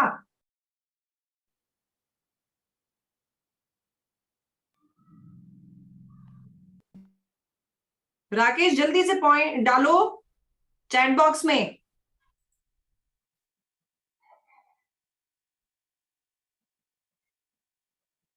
ही is taking time. Sagar 0.497। Perfect. Sagar, आप वही सागर तो नहीं हो जो हमारे साथ अभी रजिस्टर हुए थे? अभी मैम, हाँ मैम, फर्स्ट टाइम आपसे क्लासेस ले रहा हूँ। नहीं नहीं, क्लास फर्स्ट टाइम ले रहे हो। Did we register you? No ma'am, no ma'am. अच्छा ठीक, अच्छा no problem Rakesh, okay okay okay okay, ठीक है, वेरी गुड जी। 15% आपके सही है। जल्दी से वापस सब लोग तैयार हो जाओ। Now the percentage is going to be 18%। जल्दी से 0.0 पे 18%, वैल्यू 1 ही रहेगी। आज की वैल्यू 1, एक साल बाद की वैल्यू। जल्दी से Drishti. Ma'am 0.847। Perfect, 0.847। Next Priyanka. 718 ma'am. 718, perfect. Then कौन कौन था? Atharv could not answer. Simran can you answer now? Yes, ma'am. Ma'am, Hmm. 0.608. 608 को 9 कर दूं? Yes, ma'am. ठीक है, very good. Next Saurabh, Saurabh चौथे साल का 0.515. 516 कर दूं? Yes, ma'am. ठीक है, perfect. And last Neville, Neville calculator नहीं है आपके पास? हाँ मैम, बताओ बताओ, लास्ट ईयर का कैलकुलेटर नहीं। कैलकुलेटर में आ नहीं रहा। Okay okay, no problem. नहीं, अथर्व के पास calculator आंसर है नहीं तो अथर्व दे दे, सागर दे दे। 0.437. 437, परफेक्ट। ठीक है, तो प्रेजेंट वैल्यू फैक्टर्स निकालने आ गए सबको। जिनके पास कैलकुलेटर नहीं है एटलीस्ट फैक्टर्स निकाल लोगे ना? कोई बात नहीं Neville, you have to arrange for a calculator. मेरा वाला देखो, ये शो कर देता है, बस इसमें मेमोरी का बटन नहीं होना चाहिए आइडियली। ये जो MRC M-1 है ना, ये वाला मत देखना। सिंपल कैलकुलेटर ले लो, इट शुड वर्क। ठीक है, हाँ जी, मैम, बोलो बोलो दृष्टि। मैम एक्चुअली ये प्रेजेंट वैल्यू फैक्टर का मीनिंग क्या है? Like 0.847 we are calculating at 18%. वापस सुनो, इसका मतलब क्या है? आज जो $1 की वैल्यू है, यानी आज $1 के बराबर सामान खरीद के ला सकता है, लेकिन 1 साल बाद ये सिर्फ $0.869 के वर्थ का ही सामान खरीदने लायक होगा। Why? Okay. It keeps on inflating, your money keeps on getting degraded. हम महंगाई से जूझ रहे हैं ना, यानी आज हमारे $1 की वर्थ कितनी है? $1, लेकिन 1 साल बाद मिले हुए $1 की वर्थ कितनी होगी? 0.869 ही होगी उसके बाद में इसकी worth. Okay ma'am. It will lose its value actually. Okay ma'am. ठीक है, चलिए। Yes ma'am, thank you. हाँ जी, सो जिनके पास कैलकुलेटर्स नहीं है, कैलकुलेटर बहुत क्रिटिकल है भाई। अब एनपीवी पे आते हैं। तो एनपीवी में क्या होगा? एनपीवी मेथड में अभी मैं कैलकुलेशन करके आपको दिखाऊंगी, उसके बाद में स्लाइड पे आते हैं। ये आते हैं टेस्ट योर अंडरस्टैंडिंग 3 पे, फिर वापस लौटा के आपको वहां लेके चलूंगी। The cash flows for a project have been estimated as follows. Year 0 25,000 का क्या मतलब हुआ? This is investment. This is investment. और ईयर 0 का मतलब क्या है? अभी अभी के अभी हमें पैसा लगाना है। कितना लगाना है? $25,000। पहले साल, दूसरे साल, तीसरे साल, चौथे साल, ये सारी वैल्यूज पॉजिटिव है। ऐसे कैसे? Cash flow. Inflows. Cash inflows है, यानी कि आज आप $25,000 लगाएंगे और आपको 4 साल कैश इनफ्लोज मिलेंगे। 6,000, 10,000, 8,000, 7,000।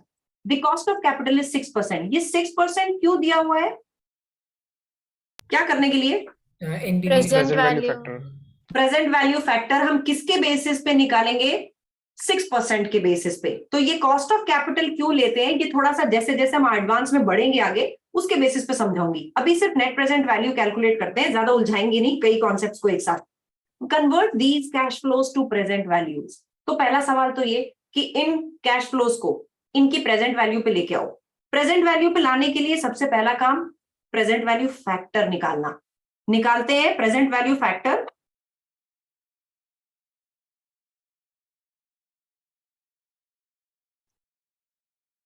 जीरो पे प्रेजेंट वैल्यू फैक्टर क्या होता है? Same amount. सेम अमाउंट होता है, यानी कि मैं एक बार इनको यहां लिख लेती हूं। 25,000, 6,000, 10,000, 8 और 7। आज की डेट में डॉलर आज ही की वैल्यू पे तो होगा, इन्फ्लेटेड थोड़ी होगा, अपनी वैल्यू डेप्रिशिएट थोड़ी कर चुका होगा। यानी प्रेजेंट वैल्यू बेस्ड ऑन 6% पे आज के में वैल्यू 1 ही रहेगी। $1 की वर्थ 1 ही रहेगी। 1 साल बाद क्या होगी? If 6% is the rate, 0.943. 943 आ रहा है। Yes ma'am. दृष्टि प्लीज कंफर्म करो जल्दी से।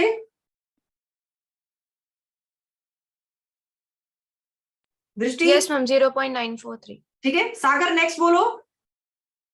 0.889. 889 को राउंड ऑफ कर दे, आगे कई सारे 99999644 आ रहा है। तो 90 ले सकते हैं. 890 ले ले। ठीक है, मैंने 89 को 90 बना दिया। Yes, ma'am. Yes. तीसरे साल को बताइए जी, निकिता तीसरा साल मैम 0.839. राउंड ऑफ कर सकते हैं? 840 मैम. यस. 840, परफेक्ट। सौरभ चौथा साल? 0.792. 792। अब प्रेजेंट वैल्यू कैसे निकालेंगे? जब $1 की वैल्यू ये होगी तो $6,000 की वैल्यू कितनी होगी? मल्टीप्लाई कर देते हैं। तो present value of this money shall be 25,000 पे तो ये रहेगा, इन दोनों को हम मल्टीप्लाई कर देंगे। सो 6,000 इंटू 0.943 कितना आ रहा है? 5658। यानी कि एक साल बाद में $6,000 की वर्थ गिर के 5658 रह जाएगी। यानी $6,000 सिर्फ 5658 के बराबर ही सामान खरीद के लाएगा। सामान महंगा हो जाएगा, ऐसा कह दो। ठीक है, next 10,000 into 0.890, this will be 8,900। Then 8,000 into 720। 6,720 and last Last will be 5544. 5544। समझ गए? ये बात समझ आई? बताओ, यहां तक समझ में आई? Present value of cash inflows and outflows हमने निकाल ली है। This is the cash flows की प्रेजेंट वैल्यू निकाल ली। Yes, ma'am. Yes ma'am.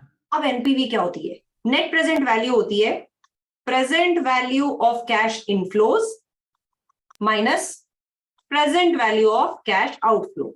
मेरे पास इनफ्लोज ये 4 है, ये चारों की प्रेजेंट वैल्यू मैंने निकाल ली। चारों का टोटल ले लो, 5658 plus 8,900, how much?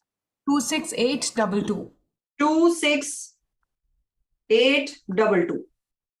Present value of cash inflows कितनी है? 26822। यानी मैं अगर इनकी प्रेजेंट वैल्यू भी निकाल लूं तो जो पैसा आएगा उसकी वैल्यू है 26822। कैश आउटफ्लो की प्रेजेंट वैल्यू कितनी है? 25,000। बताओ, क्या ये कॉन्ट्रैक्ट या ये प्रोजेक्ट फायदेमंद लग रहा है? 22। Yes ma'am. एक बिजनेस को तो अगर $22 भी बचते होंगे वो बचाएगा। समझे? नेट प्रेजेंट वैल्यू क्या है? तो नेट प्रेजेंट वैल्यू एक एब्सोल्यूट अमाउंट ऑफ प्रॉफिट देता है। हमने एक किसी मेथड का ये ड्रॉबैक पढ़ा था कि ये एब्सोल्यूट मेजर नहीं है, ना आरओसी एब्सोल्यूट मेजर है, ना पेबैक पीरियड एब्सोल्यूट मेजर है, ये रिजल्ट ही नहीं देते। एग्जैक्टली हमारा प्रोजेक्ट कितना प्रॉफिटेबल होगा, both of them don't give. ये प्रॉफिट का अमाउंट बता रहा है कि 1822 का हम प्रॉफिट बचा लेंगे, बना लेंगे प्रॉफिट। प्रोजेक्ट की लाइफ 4 साल रहेगी, पेबैक कब होगा वो अलग बात है।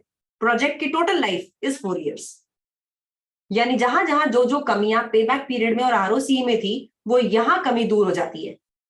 NPV uses cash flows not profits, it uses cash flows. भैया क्या आएगा उसकी बात करो, क्या जाएगा उसकी बात करो, हमें अकाउंटिंग पॉलिसीज में नहीं उलझना। समझ गए? बात समझ आई? सिंपल नेट प्रेजेंट वैल्यू निकालनी समझ आई? Yes ma'am. Yes, ma'am. Girls Yes, Yes, ma'am. ma'am. Yes, ma'am. Yes है तो इसका निकालो। चलो, an organization is considering a capital investment in a new equipment. The estimated cash flows are as follows. Zero time पे, ये zero time का क्या मतलब? Today. टुडे, अभी, इसी वक्त, आज और अभी। ईयर 1 2 3 4 5, 5 साल का प्रोजेक्ट है। 5 सालों में कैश इनफ्लोज आपको लाके देगा। कॉस्ट ऑफ कैपिटल 9% का क्या मतलब? Present Present value. value factor. Present value factor इसी से निकालेंगे। तो ईयर 0 1 2 3 4 5 पे आते हैं। कैश फ्लोज पहला साल 240 नेगेटिव, ओ हेवी इन्वेस्टमेंट है यार। देन 80, अरे पहले 2 साल में 2 लाख रिकवर हो गए। Then 70, then 40 and then 20। 9% पे तैयार हो जाओ जी प्रेजेंट वैल्यू फैक्टर बताने के लिए। पहला कितना आएगा? 0.917. टाइम 0 पे तो 1, then it is 0.917। Correct. Priyanka next. Priyanka next. Ma'am 0.842। 842 correct. Nikita next. Ma'am, गजब। Sorry, come again. 0.772. 0.772 perfect. Saurabh next. 0.708. 708। दृष्टि नेक्स्ट। Ma'am, 0.650. 650 परफेक्ट, 3 डेसिमल तक लेके जाना है, ठीक है। अब प्रेजेंट वैल्यूज मल्टीप्लाई करके तैयार रखो। पहली प्रेजेंट वैल्यू 2,40,000, दृष्टि 80,000 into 0.917, Ma'am, it's 73,360. 73,360। Nikita next,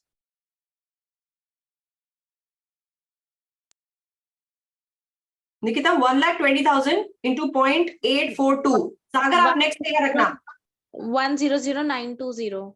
100,920।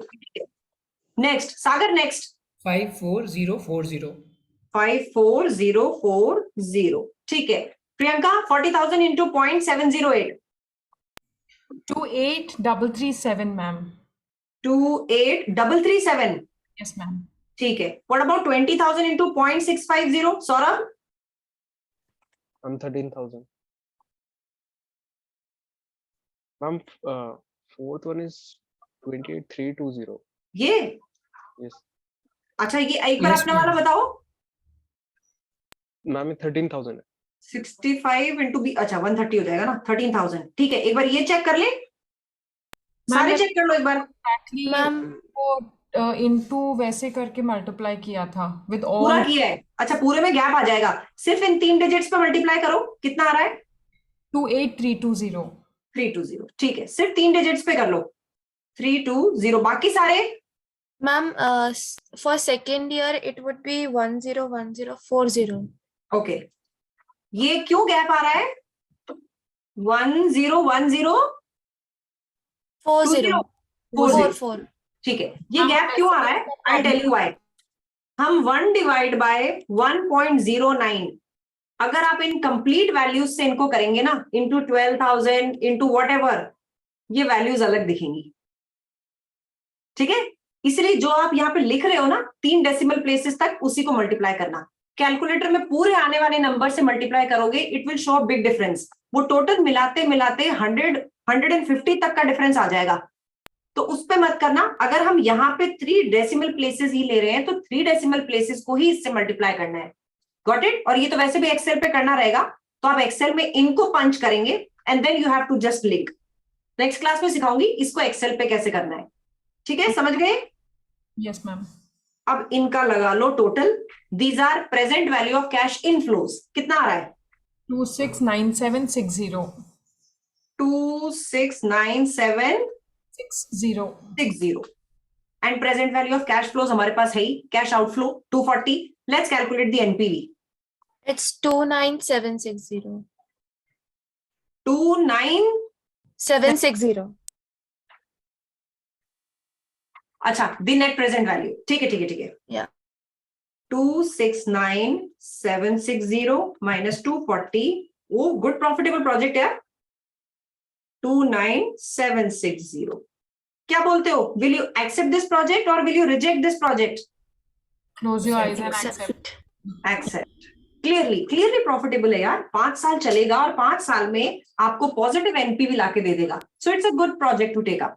इसलिए एनपीवी सबसे ज्यादा यूज होने वाला प्रोजेक्ट होता है। Sum of its advantages, time value of money consider करता है, एब्सोल्यूट टर्म्स में आपको रिटर्न बता देता है, प्रॉफिट्स नहीं लेता, कैश फ्लोज लेता है, और प्रोजेक्ट की पूरी लाइफ पे बात करता है। ऐसा नहीं करता कि पे बैक कब होएगा और उसके बाद में टाटा बाय बाय। लेकिन इसकी भी कुछ प्रॉब्लम्स है। पहली प्रॉब्लम, इतना आसान नहीं है इसको कैलकुलेट करना। प्रेजेंट वैल्यू फैक्टर निकाल रहे हैं ना, डिफिकल्टी आ रही है ना, सिर्फ हम प्रोफेशनल्स ही कर सकते हैं, इसीलिए तो कमाते हैं, ठीक है। सो नेट प्रेजेंट वैल्यू बहुत ज्यादा ऐसा धमाकेदार मेथड नहीं है, but 20 marker question with some adjustments, some ifs and buts here and there, and NPV method comes into picture. तो ये most likely this is there in the exam. इसका next method अब IRR method है, वो आपको मैं next class में कराऊंगी, otherwise it will be too heavy rain. मुझे flood नहीं लाना है यहाँ पे, इसलिए NPV तक ही रहते हैं। So 2 ट्रायल क्लासेस में what you have completed is chapter number 2, जिसमें आपने ROCE payback period method करा था। थर्ड यानी कि टुडे थर्ड चैप्टर में you have studied only NPV method, हमने अभी आईआरआर नहीं किया है। उसके अलावा छोटी छोटी इसमें कई चीजें हैं, जैसे हम कॉस्ट ऑफ कैपिटल ही क्यों लेते हैं, वो आगे आने वाले चैप्टर्स में आएगा कि cost of capital is, why is it considered to be a representative present value factor की परसेंटेज। सो वो ग्रेजुअली मूव करेंगे कॉन्सेप्ट्स पे, पर लेकिन अभी नेट प्रेजेंट वैल्यू होती क्या है वो समझेंगे, नेट प्रेजेंट वैल्यू थोड़े से कॉम्प्लेक्स सिचुएशंस में कैसे निकलती है वो समझेंगे, वो धीरे धीरे आगे वाले चैप्टर्स में आएगी। इन 2 ट्रायल क्लासेस में आपको क्या समझ में आया, क्या समझ में नहीं आया, थोड़ा सा एक चीज का मार्जिन ये रखना that this is the first introduction of the paper. अगर थोड़ा कम समझ में आया है, आपको मुझसे पढ़ना समझ में आ रहा है नहीं आ रहा है, वो तब पता चलेगा जब आप इन क्लासेस को रिविजिट करके थोड़ा सा अपने हाथ से भी लिख के प्रैक्टिस करेंगे, तब समझ में आएगा। Because when papers are new, तो ऐसा नहीं होता कि हम एक बार देखेंगे और वाह सब कुछ दिमाग में बैठ गया। ऐसे तो दिमाग में ABCD लिखनी भी नहीं बैठी थी, उसने भी टाइम लिया था। और जब 10th के tan थीटा और cos थीटा कर रहे थे, उसको भी हाथ से तो करना ही पड़ा था। So whatever you decide, I fully respect that. You will not find us chasing you कि क्लास क्यों ज्वाइन नहीं कर रहे हो और कब आओगे और क्यों रजिस्टर नहीं करा रहे हो। लेकिन 4-5 दिन में डिसाइड करना, टाइम वेस्ट मत करना। 1.5 चैप्टर्स हो गए हैं, इनको रिविजिट करना। मेरे यूट्यूब चैनल पे दोनों क्लासेस मिलेंगी। If you want to join, then decide by Wednesday or Thursday, because Wednesday I'll shoot up the homework for these chapters. तो वो थोड़ा सा होमवर्क रहेगा। Then you can take out the printout of all the notes. तो थोड़ी सी तैयारी करने का टाइम मिल जाएगा। अभी majorly what we can see is last day तक, यानी कि अभी फ्राइडे तक लोगों के नेक्स्ट वीक पे शिफ्ट हुए हुए पेपर्स हैं। So most likely we are going to have not more than 20 students in the live batch. Mostly are taking blended, mostly, but any which ways, जो भी कहानी हो, टाइम डिसाइड होगा Saturday को, मींस नेक्स्ट सैटरडे को। So next Saturday will be having a complete set of timings कि हमें किस टाइम कौन सा वाला बैच रखना है, then you can accordingly decide. Anything I can answer. हाँ जी, you are open to ask, you are free to ask, बताओ। मैम नेक्स्ट सैटरडे क्लास ये हैवी रेन आपके वहां पे हो रही है या मैंने करी है? देखो मैंने इसलिए ब्रेक लगा लिया। कल पूछा था ना किसी ने कि मैम 3 घंटे की क्लास पक्का होगी क्या? मुझे खुद लग रहा है कि अब भारी वर्षा हो जाएगी, इसलिए रुको, थामो, थाम लिया देखो। हाँ जी Drishti, you are asking something. Yes ma'am. Ma'am next Saturday class will be at 5 ना? नेक्स्ट सैटरडे एटलीस्ट, ओके ठीक है, next Saturday, because until unless we meet मुझे पता ही नहीं चलेगा आप लोगों की टाइम प्रेफरेंस क्या है, तो एक बार मिल तो ले। Yes ma'am. डोंट वरी, अगर आपके टाइमिंग के हिसाब से या फिर पॉसिबल ही नहीं हुआ आपके लिए क्लासेस अटेंड करना, we have a policy of refunding the fees within 7 days। तो आपके फी पे करने के बाद भी राइटिंग में आप जो रजिस्ट्रेशन फॉर्म भर रहे हैं ना, उसके ध्यान से टर्म्स एंड कंडीशंस पढ़ना। उसमें मैंने एड ऑन किया है कि 7 दिन में हम आपको 7 दिन के अंदर अंदर अगर आप डिसाइड करते हैं, कुछ भी प्रॉब्लम होती है, टाइमिंग नहीं मैच हुई या फिर कुछ भी इशू हुआ, will pay you back your fees. आप उस फॉर्म पे साइन कर रहे हैं, रजिस्ट्रेशन फॉर्म अगर भरते हो तो उस फॉर्म में ये कंडीशन साफ लिखी हुई है कि आपकी फीस पे करने के 7 दिन के अंदर अंदर भी आप रिफंड चाहते हैं, वी डू गिव इट। कईयों के साथ टाइम मैच नहीं करता, किसी को कुछ प्रॉब्लम हो जाती है, किसी को लगता है कि नहीं यार मैं 2 पेपर नहीं दे पाऊंगा, एक ही दूंगा, वी पे बैक। ठीक है, so don't worry. Ma'am I have a Yes. Query for only last week, next week ma'am, क्योंकि मैम मेरी ऑफिस का एनुअल इवेंट है, तो मैम वो करीब बस एक ही बार होगा। कोई बात नहीं, करो उसको, अटेंड करो, नो वरीज, अटेंड करो उसकी। अगर आप बाद में भी ज्वाइन करेंगे सागर, तब भी बाय डिफॉल्ट लाइव बैच वालों को भी क्लास रिकॉर्डिंग्स मिलती है, आपको भी तो कुछ रेफर करने की जरूरत पड़ेगी। ओके ओके, तो you will any which way get those classes, but अब जो क्लासेस होंगी वो हमारे LMS पे मिलेंगी, वो मेरे यूट्यूब चैनल पे नहीं होंगी। सिर्फ पहली 2 होंगी, क्योंकि इन पहली 2 में हमें आपकी ड्राइव पे कुछ भी नहीं डालना, वो हमें शेयर करने में दिक्कत आती है, बिकॉज 40-50 स्टूडेंट्स के पास वो क्लासेस अभी जानी है, तो वो बेटर है कि फिर मैं अपने यूट्यूब चैनल पे डाल देती हूँ कि वहां से देख लो। ओके ठीक है, बाद वाली तो आपको मिल जाएंगी लेटर ऑन भी। ठीक है जी, एनीथिंग एल्स? मैम इवनिंग में ही रखना बैच। हाँ यस प्रियंका, मैम, कोशिश करिए। इवनिंग ठीक रहेगा। प्रेफर करूंगा मैम। देखते हैं, because I am really not sure. मैं अभी राहुल को मैंने मैसेज वही डाला था, तो उसने वही बोला कि नहीं मैम लिंक सही गया है, बट कल वाले में से भी 7-8 स्टूडेंट्स ने ब्लेंडेड ले लिया है। So I am just seeing that कि students are preferring blended more, क्योंकि मैं लाइव में धीरे पढ़ाती हूँ ना, और ये हर बच्चा बोलता है कि मैम हम 1.5 स्पीड करके पढ़ते हैं। वो तो है मैम, अगर ब्लेंडेड मैं भी देखती हूँ तो थोड़ा स्पीड बढ़ाकर ही देखती हूँ। हाँ, नहीं वो हर बच्चा, मुझे राहुल, मैंने भी उसको बोला ना कि बच्चे कहाँ हैं, तुमने गलत लिंक तो नहीं शेयर किया है, तो उसने बोला कि नहीं मैम कल में से 6-7 ब्लेंडेड ले चुके हैं। And I am like blended ले लिया यार, मैं लाइव बैच कोई मतलब ही नहीं हो रहा है लाइव बैच। सुबह पीएम में भी यही था, पहले डेमो लेने वाले थे 28-29 स्टूडेंट्स, आज देयर वर जस्ट 15 स्टूडेंट्स, उसमें से भी 6-7 ब्लेंडेड में चले गए। आई मीन ब्लेंडेड इतना अच्छा है क्या? लाइव धीरे धीरे बंद कर दूं फिर मैं नहीं मैम, बंद मत करना, थोड़ा सा पुश मिल जाता है बस। हाँ नहीं नहीं, तो उसमें भी तरीका अलग निकालनी है, ऐसे डरो नहीं, डरो नहीं, मिलेंगे तो तब भी, क्योंकि ब्लेंडेड ज्यादा लेंगे Priyanka, then I am worried कि वो बच्चे मेरे से टच में कम रहेंगे, हाँ मैम, तो क्योंकि मतलब मुझे उनसे भी मिलना चालू करना पड़ेगा अब। I am talking about that, yes, मतलब बहुत ज्यादा 80% बच्चा ब्लेंडेड लेने लग गया है just because of the speed I think. Gold partner. पर चल व्हाटएवर, कोई नहीं, तुम पास होते रहो, बस पॉइंट ये है, आई जस्ट नीड दैट, कैसे भी हो जाए। ठीक है जी। Ma'am, actually, I was also thinking about taking blended. But ma'am मेरे को थोड़ा उसमें डाउट ये आ रहा है कि लाइक एग्जाम किट आप लाइव में जिस तरह कराओगे तो वही सेम वैसा ब्लेंडेड में भी हमें दिखेगा, लाइक मेरे को थोड़ा डाउट वहां पे आ रहा था एग्जाम किट का। वेट वेट वेट, वो तो मैं अभी प्रूव कर देती हूँ, यू नीड नॉट वरी। मैं पता है वो राहुल को बोल रही थी कि राहुल यार मैं 2 दिन की एक्सेस बच्चों को दे देती हूँ, वो आके पूरी एक्सेस कर लें, देखें क्या क्या है। फिर वो बोला मैम ज्यादा हो जाएगा स्टूडेंट सर्विस मैंने कहा अच्छा ओके। देखो, so Drishti can you see our website? Yes ma'am. ये इस तरह का आपके पास एक आएगा, माय प्रोफाइल क्रिएट हो जाएगा, ये मेरा प्रोफाइल है एज अ स्टूडेंट। अब ये कोर्सेज, माय कोर्सेज में आप जाएंगे, ये एफएम दिख रहा है, यस मैम। ब्लेंडेड वालों का है, यानी लास्ट टाइम जो मैंने पढ़ाया था, ये देखो, यस मैम।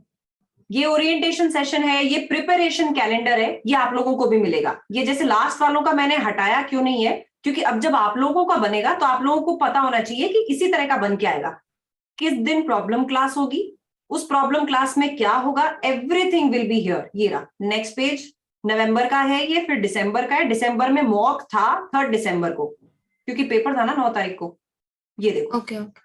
कौन से चैप्टर से लेकर कौन सा प्रॉब्लम क्लास में होगा, उसके नेक्स्ट डे उसका रूटीन टेस्ट होगा। ये सेक्शन सी के टेस्ट हैं जो हमें इवेल्युएट करने पड़ते हैं, ये लिखा हुआ है, राइटिंग में जाता है ये, evaluated by us and ACC has the access to my LMS also. ठीक है, सो ये अभी भी जो मैं बोल रही हूँ ये जा रहा है यूट्यूब पे, अभी थोड़ी देर में मुझे जूम प्रोसेस करके दे देगा, this is going to be in public domain. ये आया। अब मैं आती हूँ आपके लाइव सेशंस पे। ये लाइव सेशंस वो हैं जो मैंने लाइव बैच को पढ़ाए हैं। तो ये जैसे आप देखोगे चैप्टर 2, 3, 4, फिर एग्जाम किट कराइए, फिर चैप्टर 5 हुआ है, फिर 6, 7, 8, 9, 10, फिर मैं आ गई हूँ 16, 17 पे, क्योंकि चैप्टर नंबर 11, 12 तो थ्योरी थे, 13, 14 ये मैं एंड में कराती हूँ, ये रिस्क मैनेजमेंट से रिलेटेड है। देन 16, 17, 18, 19, 20 चैप्टर 14 जो था, और टीईआरपी ये छोटा सा टॉपिक है वो अलग से कराया था। मार्केट एफिशिएंसी एक छोटा सा टॉपिक है वो अलग से कराया था। आपके पास होंगे नोट्स जो व्यू ओनली है, मतलब आपको कभी बैठे बैठे एलएमएस पे ही देखना है तो आप खोलेंगे और देखेंगे। ओके। यही वाला था अभी, सेम नोट्स यस है, मैम। तो देयर इज नो डिफरेंस। लेकिन अब आपको मैंने बोला है कि इनके प्रिंट आउट भी लो, यानी आपको डाउनलोडेबल भी चाहिए, ये आएंगे आपके इधर डाउनलोडेबल, इधर से आप क्लिक करेंगे आपके सिस्टम पे डाउनलोड हो जाएगा। ठीक है, लेकिन व्यू ओनली Yes, इसलिए है कि तुम कैब में बैठे हो, कभी गाड़ी में बैठे हो, कभी ट्रेन में बैठे हो और तुम्हें पढ़ना है, साथ में नहीं है तुम्हारे नोट्स, तो क्या करोगे? एलएमएस पे तो होने ही चाहिए ना। क्लास वर्क एक्सेल शीट्स, ये वो एक्सेल शीट्स हैं जो क्लास में कभी अगर मैंने क्वेश्चन कराया है उनकी एक्सेल शीट्स हैं, ये भी सारी डाउनलोडेबल है। ठीक है, Okay. ये है। उसके बाद में ये थ्योरी चैप्टर्स है। अब ये देखो एग्जाम किट लाइब्रेरी एक मैंने बना रखी है, यानी पिछले जिन भी बैचेस में अगर मैंने कभी कोई क्वेश्चन कराया है वो आपको यहाँ मिल जाएगा। पुराना बैच है ये। Ma'am, these are only section C, right? These are all questions. Ma'am, Majorly C. section C. Majorly section C. Ma'am ये हमें लाइव क्लास में मिलेगा? ये सारा फोल्डर आपके पास भी होगा, same to same. Question number 238 ये देखो HCR को इन दिस रिकॉर्डिंग कि HCR को पुराने ठीक है, ये सब ऑलरेडी एक्सेस आपके पास पहुंचेगी। उलनाड को, ऑस्कर को, ये सब मैंने कभी भी किसी बैच में कराए हैं तो एक्सट्रैक्ट कर दिए। क्वेश्चन नंबर 245, उसके 4 फाउंडर्स जिन एज ऑप्शन 1, यानी कि बात समझ आई? बोलो, चेंज हो जाएगा कि बैड डेट्स कम हो जाएंगे? अगर कम हो जाते तो क्वेश्चन, ठीक है, यस ये लास्ट बैच का है। फिर ये प्रॉब्लम क्लासेस, कितनी प्रॉब्लम क्लासेस होती हैं तुम्हारी? 4। यहाँ पे 2 ही क्यों है? क्योंकि लोग तीसरी चौथी में आए नहीं। मैं अकेली बैठी थी। Then section C test, section C test अभी ओपन नहीं होंगे। जैसे ये आप इनको देखोगे ना, ये देखो, it is this item is not available. क्यों? जब तुम्हारा वो पोर्शन कंप्लीट होगा ना, तब इसको मैं ओपन करूंगी। सो आई एम द एडमिनिस्ट्रेटर। अभी तो मैंने निधि की तरह लॉग इन किया हुआ है। Value education is the administrator. मैं वहां से इस टेस्ट को ओपन करूंगी, तब आप लोग इसको एक्सेस कर पाएंगे।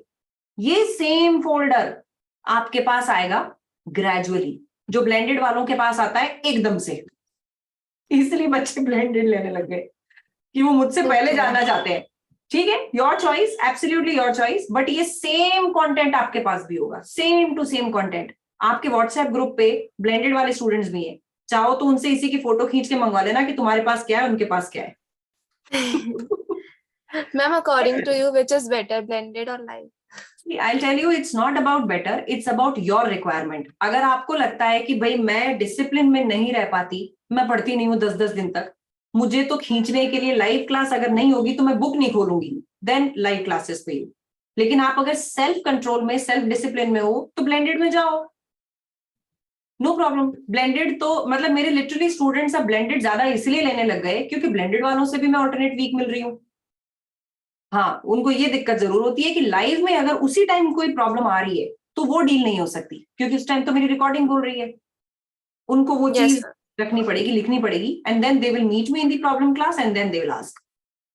सो एब्सोल्युटली योर चॉइस। बहुत बच्चों ने तो अब लाइव लेना ही बंद कर दिया बिकॉज दे फील लाइक कि नहीं मैम, हम तेज करके पढ़ लेंगे और मैं वर्किंग नहीं हूँ, सैटरडे संडे क्यों पढ़ूंगा, मैं सारे दिन पढ़ूंगा। पढ़ भाई। ठीक है, सो दोनों में whatever we are serving is the same except for यहाँ पे आपको कोई प्रॉब्लम आएगी तो आप वहीं के वहीं देयर एंड देयर पूछ लोगे, मैं आप लोगों से पूछ लूंगी। लेकिन जब आप ब्लेंडेड लोगे तो ना मैं आपके सामने होंगी, ना आप मेरे सामने होंगे, ना मैं आपसे कुछ पूछ पाऊंगी, ना आप मुझसे कुछ पूछ पाओगे। Yes ma'am. चलिए, okay, so I am having a question. Vishakha ma'am, I have to ask you which subject to take now. Why Vishakha, ये डाउट क्यों आया? ये अब सब कहाँ से आ रहे हैं? केविन भी आ रहा है अब। मैम एक सेकेंड, बिकॉज है ना लास्ट क्वार्टर सितंबर में I gave F7 and 9 both together. Okay. And दोनों में I got like 49 and 44. So that's why I'm little bit confused about now. Vishakha, have you taken the coaching of both the papers? Yes, ma'am. Vishakha, मेरा strict rule है कि कोई भी बच्चा एक paper पे 2 बार पैसे नहीं लगाएगा। राहुल को पता है ये बात? नहीं मैम, मैंने यहाँ मतलब वैल्यूएट से नहीं पढ़ा था F7 9। नहीं बच्चा, मेरे से पढ़ना हो चाहे किसी और से पढ़ना हो जी, मत पैसे लगाओ। विशाखा, पहले ये चीज समझो क्या दिक्कत रही होगी। विच paper gave you 44? F7 44 and F9 49 ऐसा। तो तुम्हें F9 की तो कोचिंग चाहिए ही नहीं। 1 नंबर से तो इधर उधर आदमी वैसे भी हो जाता है विशाखा, मत पैसे उस पे वेस्ट करो। तो ma'am I am little bit confused कि अभी लाइक दिसंबर में तो आई गेव टैक्स एंड वो काफी it was like good, okay but अभी कौन सा लेना चाहिए? तो FM कर दो, FM कर दो और बिना कोचिंग के करो। मेरे पास तुम्हें आने की जरूरत नहीं है। देखो बच्चों, तुम सब एक बात ये समझो, कोई टीचर बुरा नहीं पढ़ाता जी। इट्स जस्ट दैट कि शायद आप कोई चीज उस पेपर में पकड़ नहीं पाए। आपको हो सकता है मेरा ज्यादा समझ में आए, लेकिन 100% रिजल्ट तो मेरा भी नहीं है। 30% बच्चा तो मेरे पास भी रह के पास नहीं होता। 70% अगर पास होता है, 30% ऐसा भी तो है जो पास नहीं होता। और 48 पे लटकते हैं वो भी, 48 49 48 49। मेरे बहुत सारे स्टूडेंट्स के रह जाते हैं 40s की लाइन में। ये जो मार्जिन है ना, ये मार्जिन कई चीजों पे होता है। आपकी वहां पे 3 घंटे क्या परफॉर्मेंस थी? आप डर तो नहीं गए थे? पेपर छूट तो नहीं गया? आप घबरा तो नहीं गए? कहीं ऐसा तो नहीं हुआ कि आप छोटी सी बेवकूफी सिली मिस्टेक कर गए, 2-3 नंबर इधर उधर होते and you would have passed? तो इसके लिए कोचिंग नहीं चाहिए, एक सेल्फ इवैल्यूएशन चाहिए, हिम्मत चाहिए। और मुझे सच में बहुत दुख होता है जब तुम बच्चे हमें बिजनेस देने आ जाते हो। ऐसा बिजनेस नहीं चलता यार।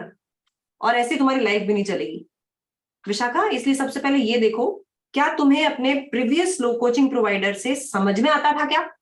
अगर तुम बोलती हो हाँ मैम सब समझ में आता था, then you don't need me, you need practice, you need confidence, that's it. आ जाते हैं कई बार 49 इंटेलिजेंट के भी आ जाते हैं। मे बी आई थिंक कि वो F7 और 9 दोनों अल्टरनेट डेज पे था, लाइक नेक्स्ट डे था, तो maybe I got into that. But बिल्कुल ओवरबर्डन भी हो सकता है, एब्सोल्युटली इट कैन हैपन, बिल्कुल हो सकता है। थर्सडे तुम एफआर का पेपर दे के आई होगी और next day you were there with FM. Exactly. तो अपने आप को इतना टॉर्चर नहीं करना। अभी एक काम करो, सिर्फ एफएम दो, खुद पढ़ के दो, यू डोंट नीड मी। ये 1-2 नंबर है ना, next time you will call मी कि मैम मेरे 60 मार्क्स आए हैं। So I should not take 2 subjects now, F7 and 9 both नहीं। नॉट एट ऑल, बिल्कुल भी नहीं। तो अभी फिर एक ही पेपर दो। ओके 9 अगेन, एंड फिर आई वाज थिंकिंग कि 8 और 9 दे सकते हैं क्योंकि उसमें डेज हाँ, काफी वो दे सकते हो क्योंकि ऑडिट का पेपर छोटा भी है, तो छोटा कैन गो। एफएम और एफआर दोनों ही बराबर लेवल के सिलेबस पेपर्स हैं, दोनों में ही 20-22 चैप्टर्स हैं, दोनों बराबर भारी हो जाएंगे। जबकि पीएम हो चाहे ऑडिट हो, ये दोनों ही 12 चैप्टर्स के हैं, तो ऑडिट दे दो। बिकॉज आई एम कंसिडरिंग कि तुम्हारा एफएम ऑलरेडी प्रिपेयर्ड है, तो उस पर ज्यादा ताकत नहीं लगानी पड़ेगी, ऑडिट करती रहना। और ऑडिट वैसे भी अकेले करने में बहुत बोरिंग है, बेटर उसको किसी के साथ क्लब कर लो। तो हम ऐसा भी तो कर सकते हैं ना, लाइक अभी this quarter only FM and next quarter 7 and 8। नहीं So just go with audit and FM, because FM में आपकी मुझे लग रहा है तैयारी पूरी है, या आपने उस दिन 3 घंटे में कुछ गड़बड़ करी है।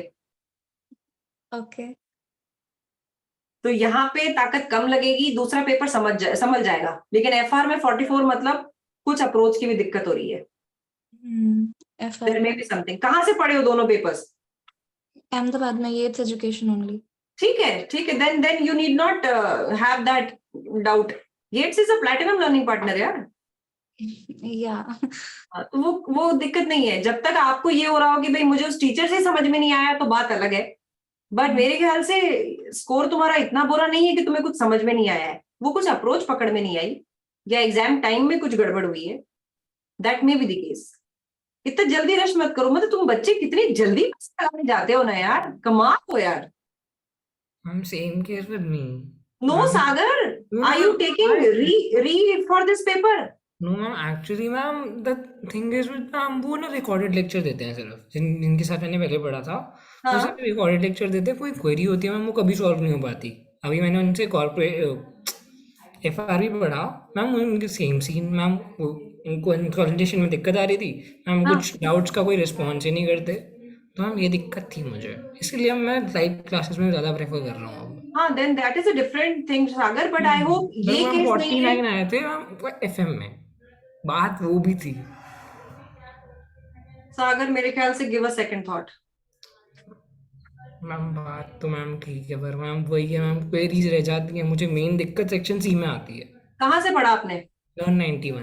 मैम मेन दिक्कत सेक्शन सी में आती है, क्योंकि कोई टेस्ट नहीं होता, कुछ नहीं होता, तो मैं खुद पढ़ना है, तो मैं खुद पेपर देना है। टीचर अच्छा है, समझ आता है सब, कोई दिक्कत नहीं है, पर दिक्कत बस ये थी कि वो सेक्शन सी की दिक्कत रहती है पूरी की पूरी, कोई सपोर्ट नहीं करते। शौर्य यार प्लीज ये 2 बार पैसे मत लगाओ please. I feel really bad on this. See, I never came to make business. ये कई बार राहुल चूक जाता है पूछना, बट वो उसके दिमाग में भी क्यों आएगा that you are re-attempting for this paper? मुझे पता चलता तो मैं तो साफ बोल देती हूँ कि यार 49 is not a margin जहां पे आप वापस कोचिंग के पैसे लगाओगे। सोचो वापस, अगर जब तक डायर नीड नहीं है तब तक don't invest again. Vishakha, I think you don't need that. Sagar का चलो फिर भी मैं समझती हूँ कि वो ये बोल रहा है कि उसकी क्वेरीज अनसॉल्व्ड है, makes sense, but for you I don't think so that should be a reason. Yeah, that's not the reason. I was just confused कि अभी कौन सा एग्जाम लेना चाहिए, क्योंकि कॉन्फिडेंस नहीं आ रहा था उसके बाद 2 एग्जाम्स का। So I don't इसलिए know. बोल रही हूँ कि 2 अगर देने हैं ना, तो एक वो पेपर दो जिसमें बिल्कुल मार्जिन से रहा था। तो ये मार्जिन उस टाइम की वजह से भी हो सकता है, एग्जैक्ट 2-3 आवर्स की वजह से भी। 49 कॉन्सेप्चुअली वीक आदमी नहीं ला सकता। Yes. So your concepts are not a problem.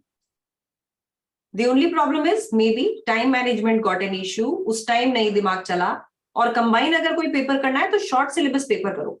FR फिर लॉन्ग सिलेबस पेपर है, एफआर और एफएम फिर तकलीफ दे देंगे, ऑडिट का पेपर कंप्लीट हो जाएगा मंडे को ही। तो अभी मैं इनफ टाइम टिल फ्राइडे। तुम वही इसीलिए आई वाज आस्किंग कि अभी FR और F8 लेना चाहिए, सिर्फ F9। F9 क्योंकि F9 का मार्जिन कम है, आपको पास होने में दिक्कत नहीं आएगी और दूसरा पेपर टाइम देने लायक होगा। FR में आपको मेहनत लगेगी फिर से, because the margin for passing is big. तो 2 पेपर्स और 1 पेपर में जिसमें मेहनत चाहिए, ऐसे पेपर चूज मत करो। F9 में आपको मेहनत ज्यादा नहीं चाहिए,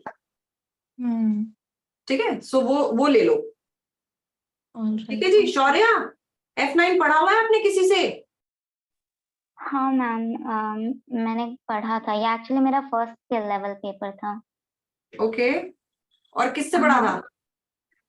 ANSA से, चेन्नई में एक इंस्टीट्यूट है, प्लैटिनम लेवल नो का। अबाउट देम, पर एग्जैक्ट प्रॉब्लम क्या रही? मैम मैंने वही सेम मिस्टेक किया था, मैंने FR और FM एक साथ दिया था और मैं FM के दिन बहुत थक गई थी, तो फिर FR हो गया और FM नहीं हुआ। वापस से ढंग से सोच के देखो बच्चों, तुम लोगों को सच में क्लासेस चाहिए या you can do without it? 2-3 दिन में एक बार सेल्फ एनालिसिस करो। अगर तुम्हें लगे कि नहीं भाई कॉन्सेप्ट्स, प्रॉब्लम, टेस्ट ये सब मुझे देने हैं तो ज्वाइन करो, वरना maybe it's okay for self study also, ठीक है? Kevin, Kevin are you working? No, ma'am.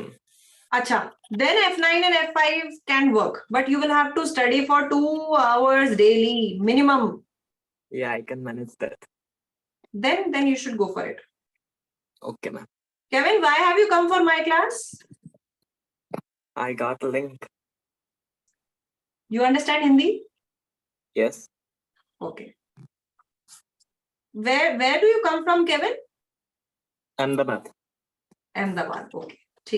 ठीक है नहीं प्रियंका, कैंसिल नहीं करूंगी, ब्लेंडेड वालों को घुसेड़ूंगी, ज्यादा एक्टिविटी में ज्यादा इन्वॉल्वमेंट। अभी तो लग रहा है यहाँ पे बच्चे और गायब होने वाले। नहीं, देखो उसका तो इलाज ये क्या होता है, even Rahul was telling me कि मैम कल तक बच्चों के ना जो पिछले वीक वाले पेपर लॉन्च नहीं हुए उनके भी पेपर हो रहे हैं। ओके नंबर ऑफ स्टूडेंट्स हमारे पास ज्यादा रजिस्टर हुए हैं लास्ट क्वार्टर से। मैं उसको यही पूछ रही थी कि भाई क्या हो गया, ज्यादा जल्दी तो नहीं कर दी अपन ने? तो उसने बोला कि नहीं मैम, नंबर ऑफ स्टूडेंट्स तो लास्ट क्वार्टर में 18th तक जितने थे उससे 14 से 15 स्टूडेंट ज्यादा है। मैंने कहा फिर क्या हो रहा है ये भाई, सब ब्लेंडेड। मैम बोला कि मैम शायद ये वीक में अभी तक एग्जाम्स फिनिश नहीं हुए हैं, राइट? कल फ्राइडे को हुए हैं, फ्राइडे को लास्ट पेपर फ्राइडे को हुआ है। हाँ, तो may be that could be one of the reasons. पर ठीक है, I don't mind Priyanka, I am happy even with 4 students, so batch चलेगा, तुम उसकी चिंता मत करो। मुझे तो चिंता दूसरी हो रही है कि ब्लेंडेड वालों को लाइव बुलाना पड़ेगा मुझे। मुझे वहां चिंता हो रही है कि मतलब literally if I meet them once in alternate weeks, मुझे पता ही नहीं चलेगा वो क्या पढ़ रहे हैं और क्या नहीं पढ़ रहे हैं। So I will have to do something for them. Yes ma'am. तुम्हारी खिंचाई तो मैं करती रहूंगी, डरो मत, पर तुम लोग अपने पैसों की खिंचाई मत करो भाई। I feel very bad when you keep on spending money. You मतलब दुनिया धंधा करने बैठी है और तुम धंधा देने के लिए बैठे हो। अबे कैसे चार्टेड हो, पहले से ही फ्लॉप। अब पैसा बचाना सीखो। दिस इज इन्वेस्टमेंट, पे बैक, ROC अभी पढ़ रहे हैं, उसको इम्प्लीमेंट कर रहे हैं मैम। नहीं वो ठीक है, बट एक ही पेपर पे यहाँ से भी पढ़ लिए, वहां से भी पढ़ लिए, दूसरी बार मेरे से पढ़ोगे पास हो जाओगे तो तुम्हें लगेगा मैम में कोई चमत्कार था। अबे दूसरी बार खुद भी पढ़ते तो पास हो जाते। मुझे जबरदस्ती चमत्कारी आत्मा मत बनाना भाई। Saurabh Jain. Yes ma'am. Shaurya, are you working? No ma'am, I am not working. Shaurya फिर दोनों पेपर दे दो। अच्छा, ओके मैम। पहले FM पढ़ा हुआ है राइट, ब्लैंक नहीं हो ना? हाँ मैम, एक्चुअली मेरा 48 आया था तो। दे दो, फिर दे दो, FM भी दे दो और उसके साथ P लेवल भी दे दो। हाँ मैम, कौन सा पेपर से स्टार्ट करना चाहिए P लेवल? यार मेरे हिसाब से तो SBR से करना चाहिए, तभी तो SBR ले रही हूँ। अच्छा okay। कारण बताती हूँ, SBL 4 घंटे का पेपर है। पहला ही पेपर अगर SBL लोगे ना तो P लेवल एकदम से ब्लास्ट की तरह आएगा। तो थोड़ा थोड़ा ग्रेजुअली। फिर ऑप्शनल पेपर्स जो होते हैं, ऑप्शनल पेपर्स में भी 20-20 मार्क्स के प्रोफेशनल स्किल्स पे मार्क्स है, तो एकदम से उस पर अडेप्ट करने में दिक्कत आएगी। बचता ही SBR है। अच्छा, ओके मैम। ठीक है, सो that is why I took SBR, क्योंकि सितंबर में ऑलरेडी ऑप्शनल पेपर्स में 20 मार्क्स बढ़ गए हैं, मतलब उनके प्रोफेशनल स्किल्स पे 20 मार्क्स है, उसकी थोड़ी सी प्रैक्टिस डिटेल चाहिए होती है। एकदम से P लेवल में घुसे और सडनली ये भी चीज आ जाए, then it's hard to absorb. Okay ठीक मैम, है, थैंक यू। तो स्टार्ट विद SBR। मैं जो पेपर्स लेती हूँ वो इसी हिसाब से लेती हूँ यार कि स्टूडेंट्स के लिए सबसे ज्यादा बेनिफिशियल क्या है, इसलिए you will never find me taking ATX and AAA, क्योंकि वो तुम लोगों के लिए बहुत फायदेमंद नहीं है, वो अपने आप कर सकते हो, और वो है भी कंट्री स्पेसिफिक। ठीक है Vishakha, P level is not live बच्चे, that is on that is on blended, because P level वाला मेरे पास ज्यादातर दूसरे कंट्रीज का बच्चा भी है, तो टाइम जोन भी मैच नहीं करता। एंड P लेवल जब मैं लाइव लेती थी 12-13 बच्चों में से 3 लाइव हुआ करते थे, so I stop taking live. Ma'am but अगर यहाँ पे अभी हमारा देखो 7 और 9 ही एक बार में ऐसे क्लियर नहीं हो रहा है, तो फिर अगर टैक्स हो रहा है तो हमको आगे जाके P लेवल पे टैक्स ही लेना चाहिए ना। नहीं नहीं विशाखा, ऐसा नहीं है, ऐसा नहीं है, ऐसा नहीं है। आप अपने फ्यूचर डोमेन के हिसाब से P लेवल पेपर्स लोगे, क्या क्लियर हो रहा है उसके बेसिस पे नहीं। आई मीन आई सिंपली से आपको अपने आप को सबसे ज्यादा एम्प्लॉयबल बनाना है। एम्प्लॉयबल मींस जहां पे लेट सपोज आप ATX लेते हो, ATX UK का ले लेते हो, लेकिन टैक्स का प्रोफाइल कहीं और का नौकरी के लिए बुला रहा है, then that ATX will not give you anything. वो कंट्री स्पेसिफिक है, ऑडिट कंट्री स्पेसिफिक है। अगर आप उस कंट्री में नहीं गए, then that paper is a waste of your time.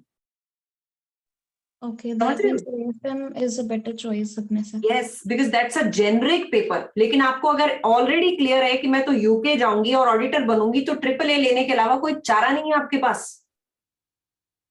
So there is no standard answer to this question, but somehow still I feel you should keep yourself universally acceptable until unless you have a clear path।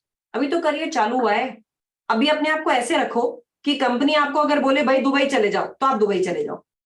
Company बोले भैया London चले जाओ, London चले जाओ। AAA clear करना होगा तो वो तो बाद में भी हो जाएगा। पता पड़े लंदन कभी जाने की बात ही नहीं आए, दुबई जाने की बात आए, तो AAA UK version makes no sense. समझ रहे हो, इसलिए VAT is important ना। Yes, for them VAT is important and VAT you have already studied in tax. Yeah. Already studied. तो वो जो आप UK टैक्स का VAT पढ़ रहे हो ना, वो दुबई में एग्जैक्ट नहीं है, उनके रूल्स अलग है, उनके वैट में क्या क्या कवर होता है वो अलग है। So you have to understand how to interpret tax law, that interpretation we have already seen. तो चाहे वो UK टैक्स की इंटरप्रिटेशन हो, चाहे इंडियन टैक्स की इंटरप्रिटेशन हो, Indian tax is more complex, हम कई तरह की चीजों में उलझ जाते हैं।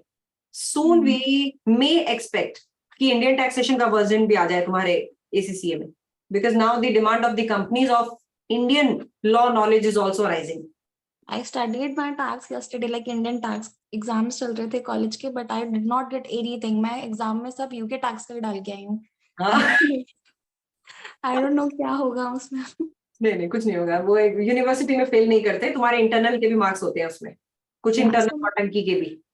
Basically, so मतलब P लेवल पे APM and AFM is perfect, right? Not perfect, I take them because I recommend कि ज्यादातर स्टूडेंट्स को ये देने चाहिए। अगर आपको UK ही जाना है, UK ही क्लाइंट पे हो, तो AAA is perfect. Okay. But ऐसे रोल्स होते बहुत कम है, तो अपॉर्चुनिटी कॉस्ट के चक्कर में I don't take up ATX and AAA। I hardly find 5 students in a year to take up AAA। Okay. ठीक है, दैट्स व्हाई।